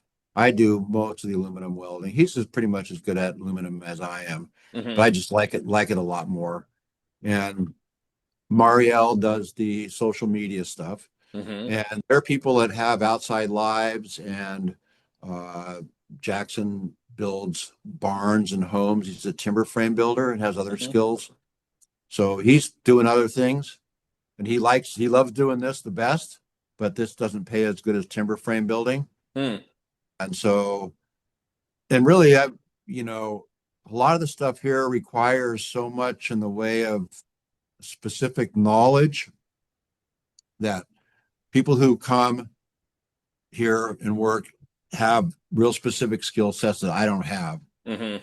And I do what I do. Like the guy who set up the Zoom thing, he picks out the computers, he contacts the internet when it doesn't work. He figures out, he works with the IT guys of the internet provider. You know, Marielle does all the social media. I don't have anything to do with that. I don't answer the Facebook stuff, and Hmm.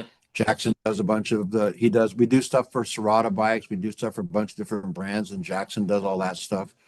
So it's sort of like training. I train people to do what needs to get done, and sort of like a co-op, like contractors or something, more of a, kind of sketchy thing.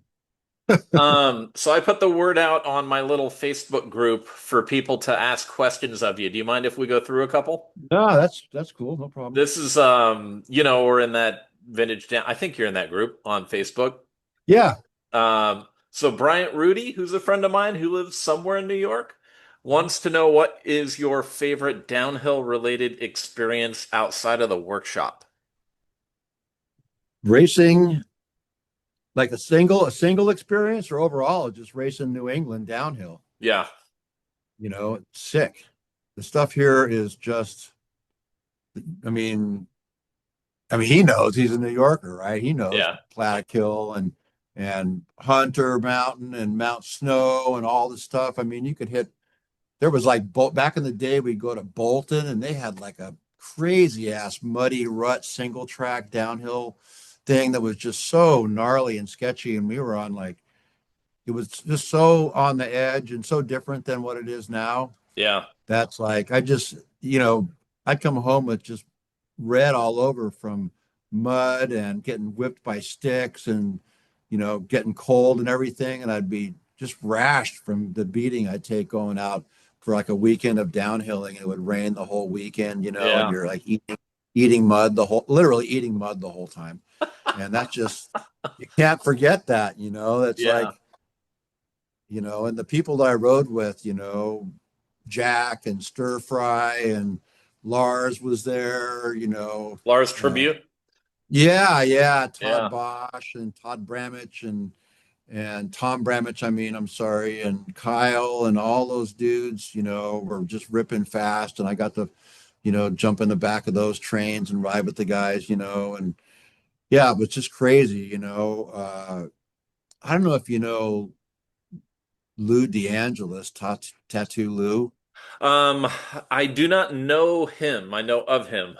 Yeah, he was a guy I met. He was like from New Jersey or something, and Yeah, everybody out here was way ahead of the tattoo. Like that tattoos were huge out here before they were anywhere. yeah. And everybody that I knew had tattoos, and Lou actually had enough to be have that in his name, Tattoo Lou.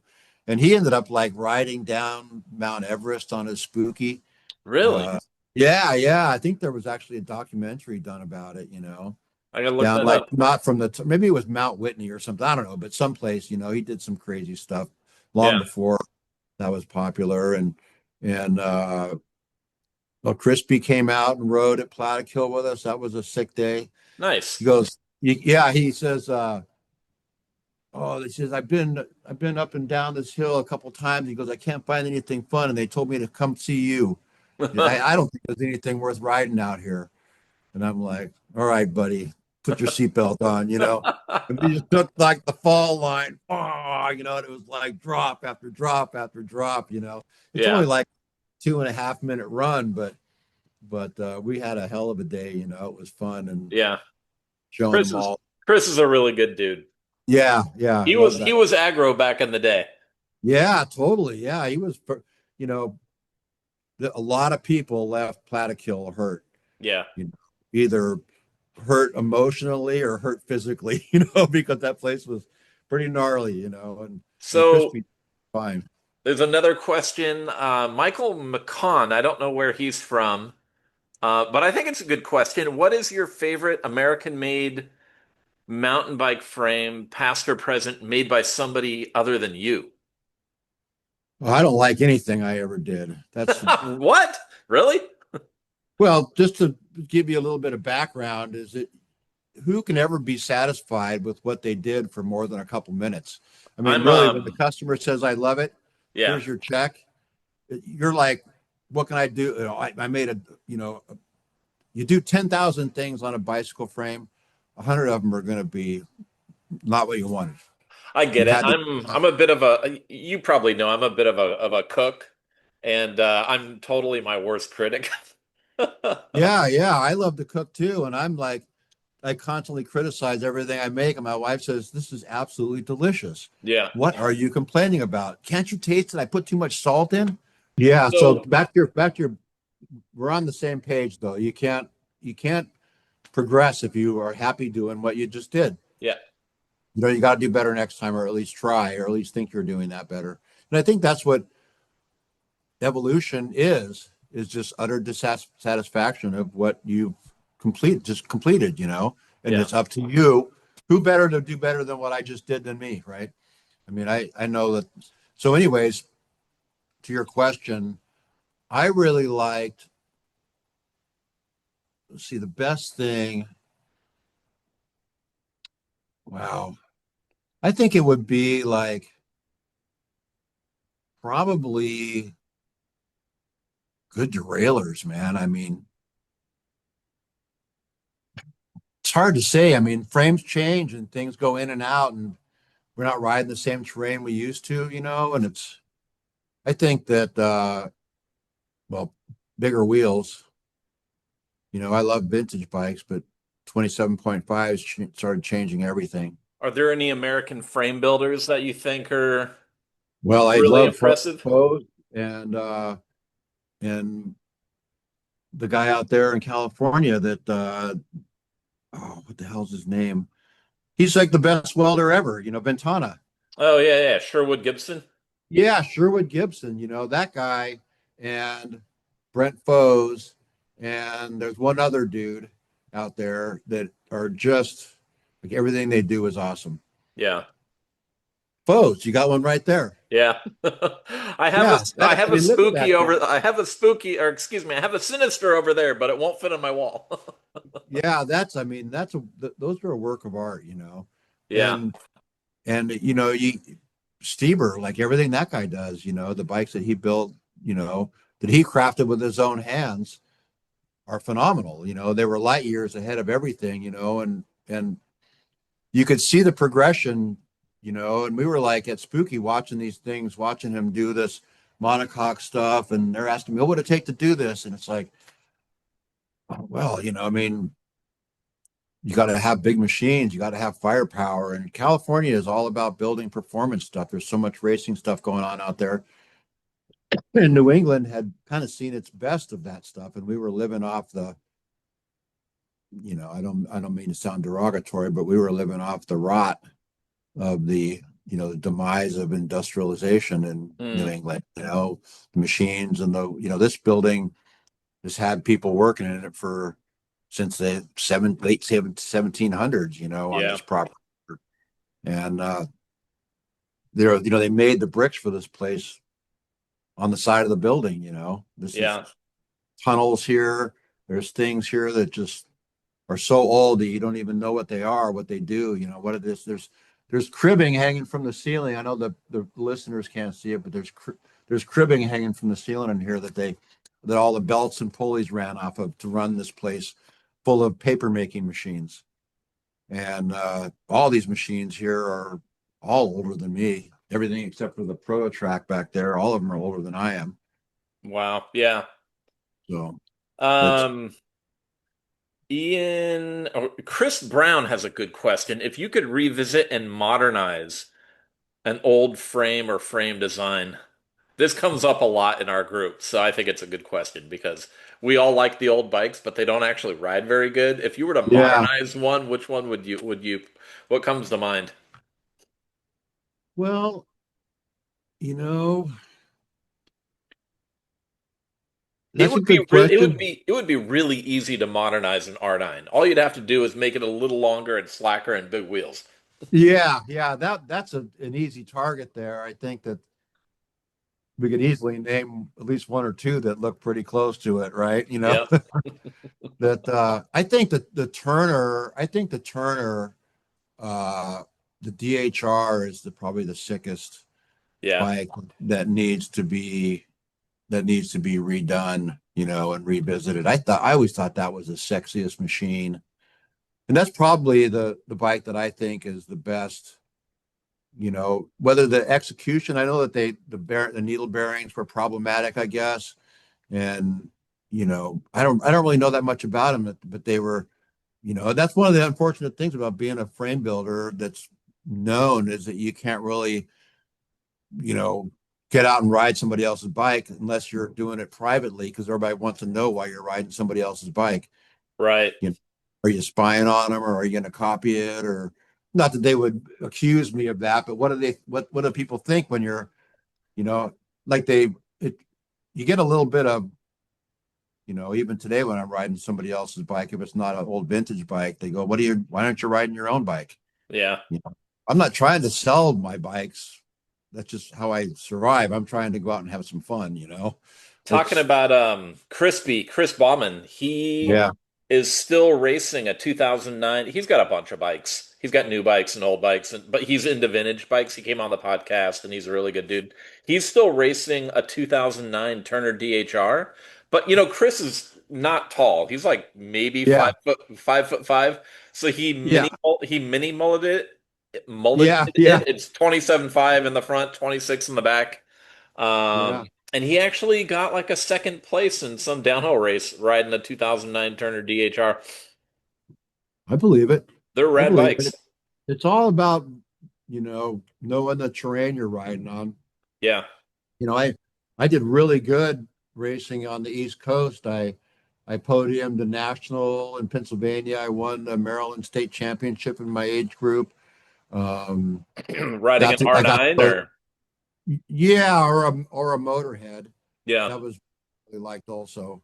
The And Motorhead is pretty similar to the R9 as far as yeah, the linkage the and one everything. came from the other. Yeah, there was a Project X, and then I did the motorhead to kind of go on to the next level. The last Project X was a pretty good one, but it just, I don't know, didn't really catch on. I guess it was kind of, You gotta do me a favor if you ever come across an old one of your downhill bikes, big, large, or extra large.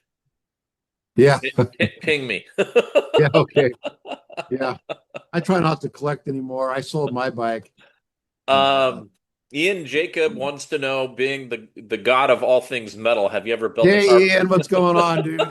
Do you know Ian? Oh, yeah.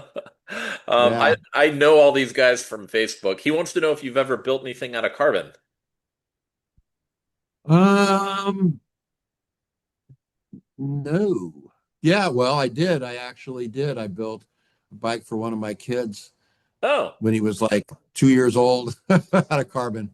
nice. Have you ever seen in mountain bike action, there was a little T bike, a 20-inch with like a carbon T frame. It was actually built like a C26. And it No, had a steel head tube lug, it had a steel bottom bracket lug, it had a seat tube lug, and Yeti fork legs for seat stays, and it was like an elevated chainstay kids bike. no way. I don't think I've seen that. Yeah, it was tiny. It was in mountain bike action. Yeah. Tiny 20-inch wheels, and my son started riding it when he was probably, I don't know, 3 or 4. Um, okay, so here I gotta geek out a little bit if you'll indulge me. Sure. Being the god of all things metal. What's the deal with 6,000 6061 versus like 7,000 7,005 when it comes to frames? Really like in a practical sense, Okay. like GT for example, all their Taiwanese frames are 7,005 and their American frames were 6061. So we kind of had the sense that 6061 was higher end, but then you have like the Easton Program and Easton Elite that are 7,000. So what's the real deal? Well, the interesting thing about it really is that the 7005 for the first couple few years you own it, it has a higher tensile strength, it has a higher yield strength, and it has a higher modulus of elasticity. Now, I'm not a metallurgist, so I'm pretty sure that all those things are correct, but it has it suffers from something called fatigue corrosion, which Oh, means it work hardens. The more that you move it, the more that it work hardens. So it changes characteristics. So in theory, 7005 continues to harden by work hardening at a faster rate than 6061 does. uh-huh. So and you know what if an aluminum frame is flexing, it's like It's stopwatch. weakening. Yeah. Yeah. Every time it moves, it's taken a minute out of its life. Versus So chromoly and titanium, as long as you're within a parameter, yeah, they can go yeah. Titanium indefinitely. really doesn't have as much fatigue strength as it needs to be competitive. For steel is the king of fatigue life. Hmm. It's really good, and like I think titanium, because it's so expensive, people want the bikes to be really light, Hmm. and better tie bikes are heavier, in my opinion. You can build them lighter, but they should be heavier than they are in a lot of cases. They've probably gone beyond that now. I know that the stuff that we build for Serrata is pretty advanced tubing, but just when you're talking round stuff, yeah, it's 6061 cannot be homemade unless you go to get it heat treated somewhere. Yep. It's not as strong.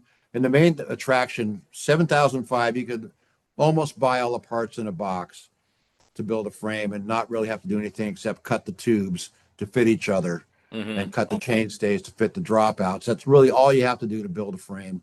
And then find somebody with a pizza oven, or you can use a powder coating booth or anything to age harden the frame. And you used to be able to get all the parts to make a frame, a variety of different tubes from fairing, from Nova Cycles, from the bicycle fabrication supply. There was a bunch of suppliers, but all that is over. And aluminum tubing can only be 7005. You can only get it from uh, fairing industrial. The bicycle fabrication supply doesn't have a steady supply of it. I don't know. I think it has a lot to do with the unpredictability of the pricing of a lot of imported goods. Hmm. But I don't think that people can afford to hold on to that stuff and buy it and sell it under the current economic conditions and the Uh-huh. conditions of the bicycle industry. 6061 is available in a million different shapes. It's not a rare commodity that's for a narrow, very narrow industry.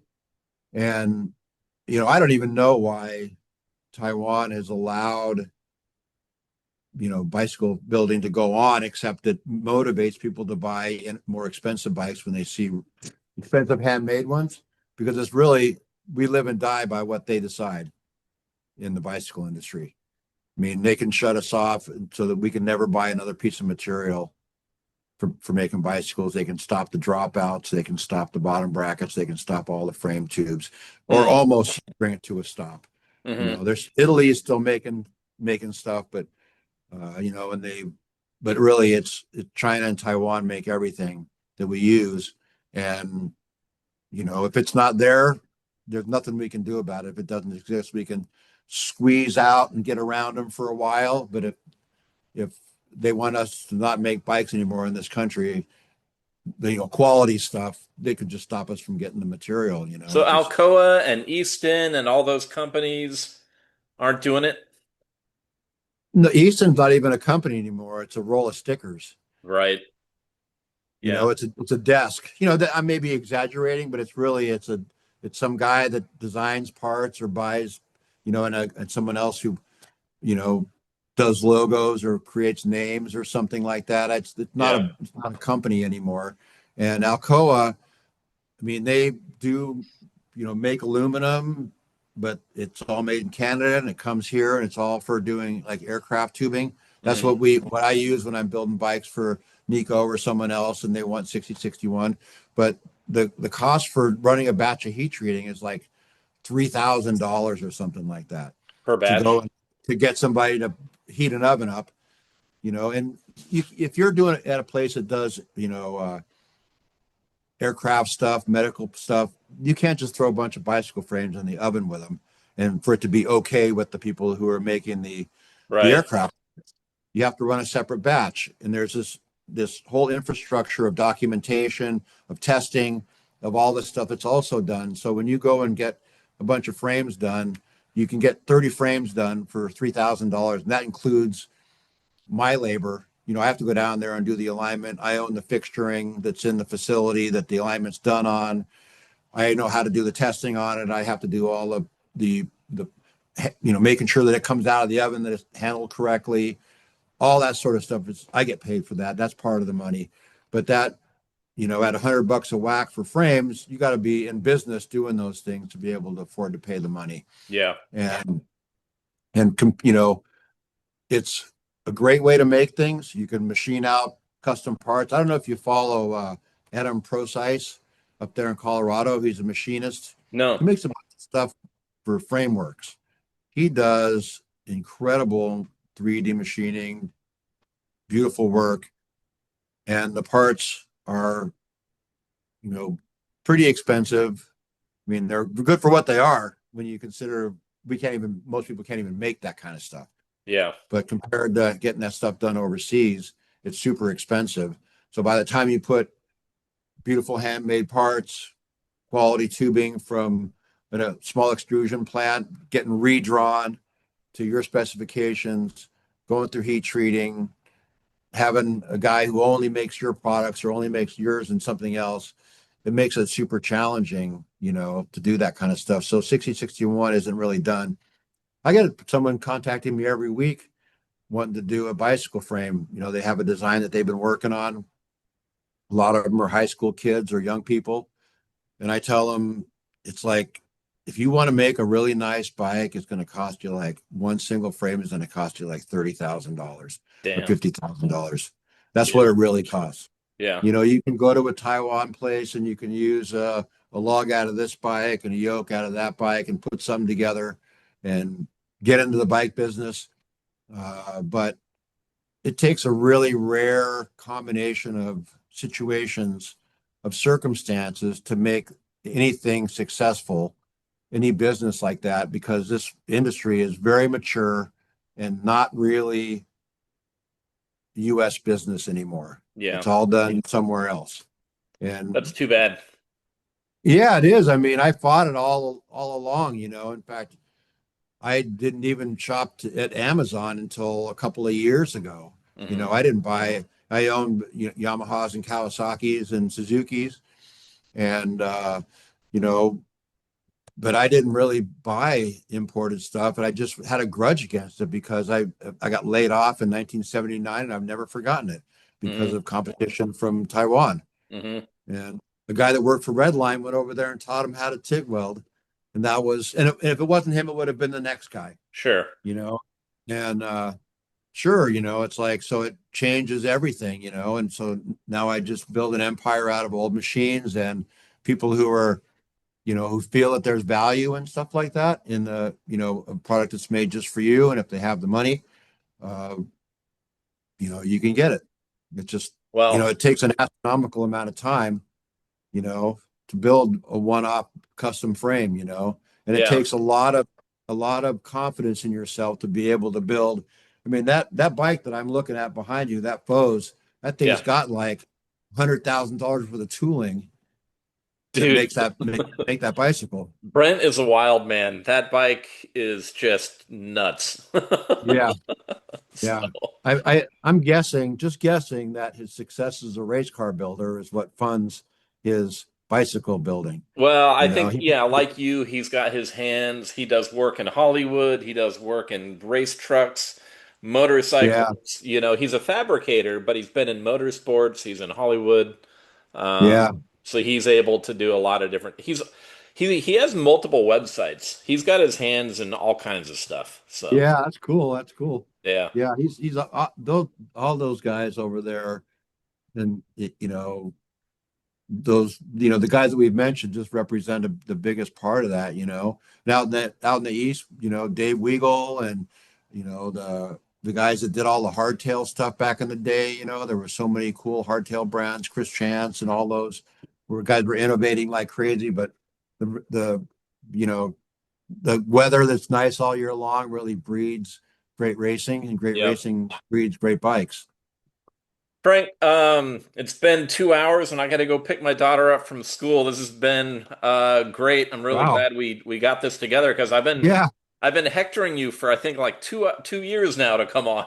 Yeah. Well, thanks. Thanks. Yes. So Sometimes I feel like I've seen my face too many times, in a month or whatever. I'm like, I'm sick of seeing that dude. We I can't do don't that I now. don't think so, dude, because I went and looked and watched, all the videos I could find, and I don't think you've done a long form 2 hour discussion on your history and contributions. I couldn't find one. So, No, there probably isn't, but I just, nobody likes to look in the mirror, too often. It's like, well, but you've got a lot of I tell you what, I've had a blast though. I've had a blast, and I've only done a couple of podcasts, and they're always a lot of fun because we have a great host, right?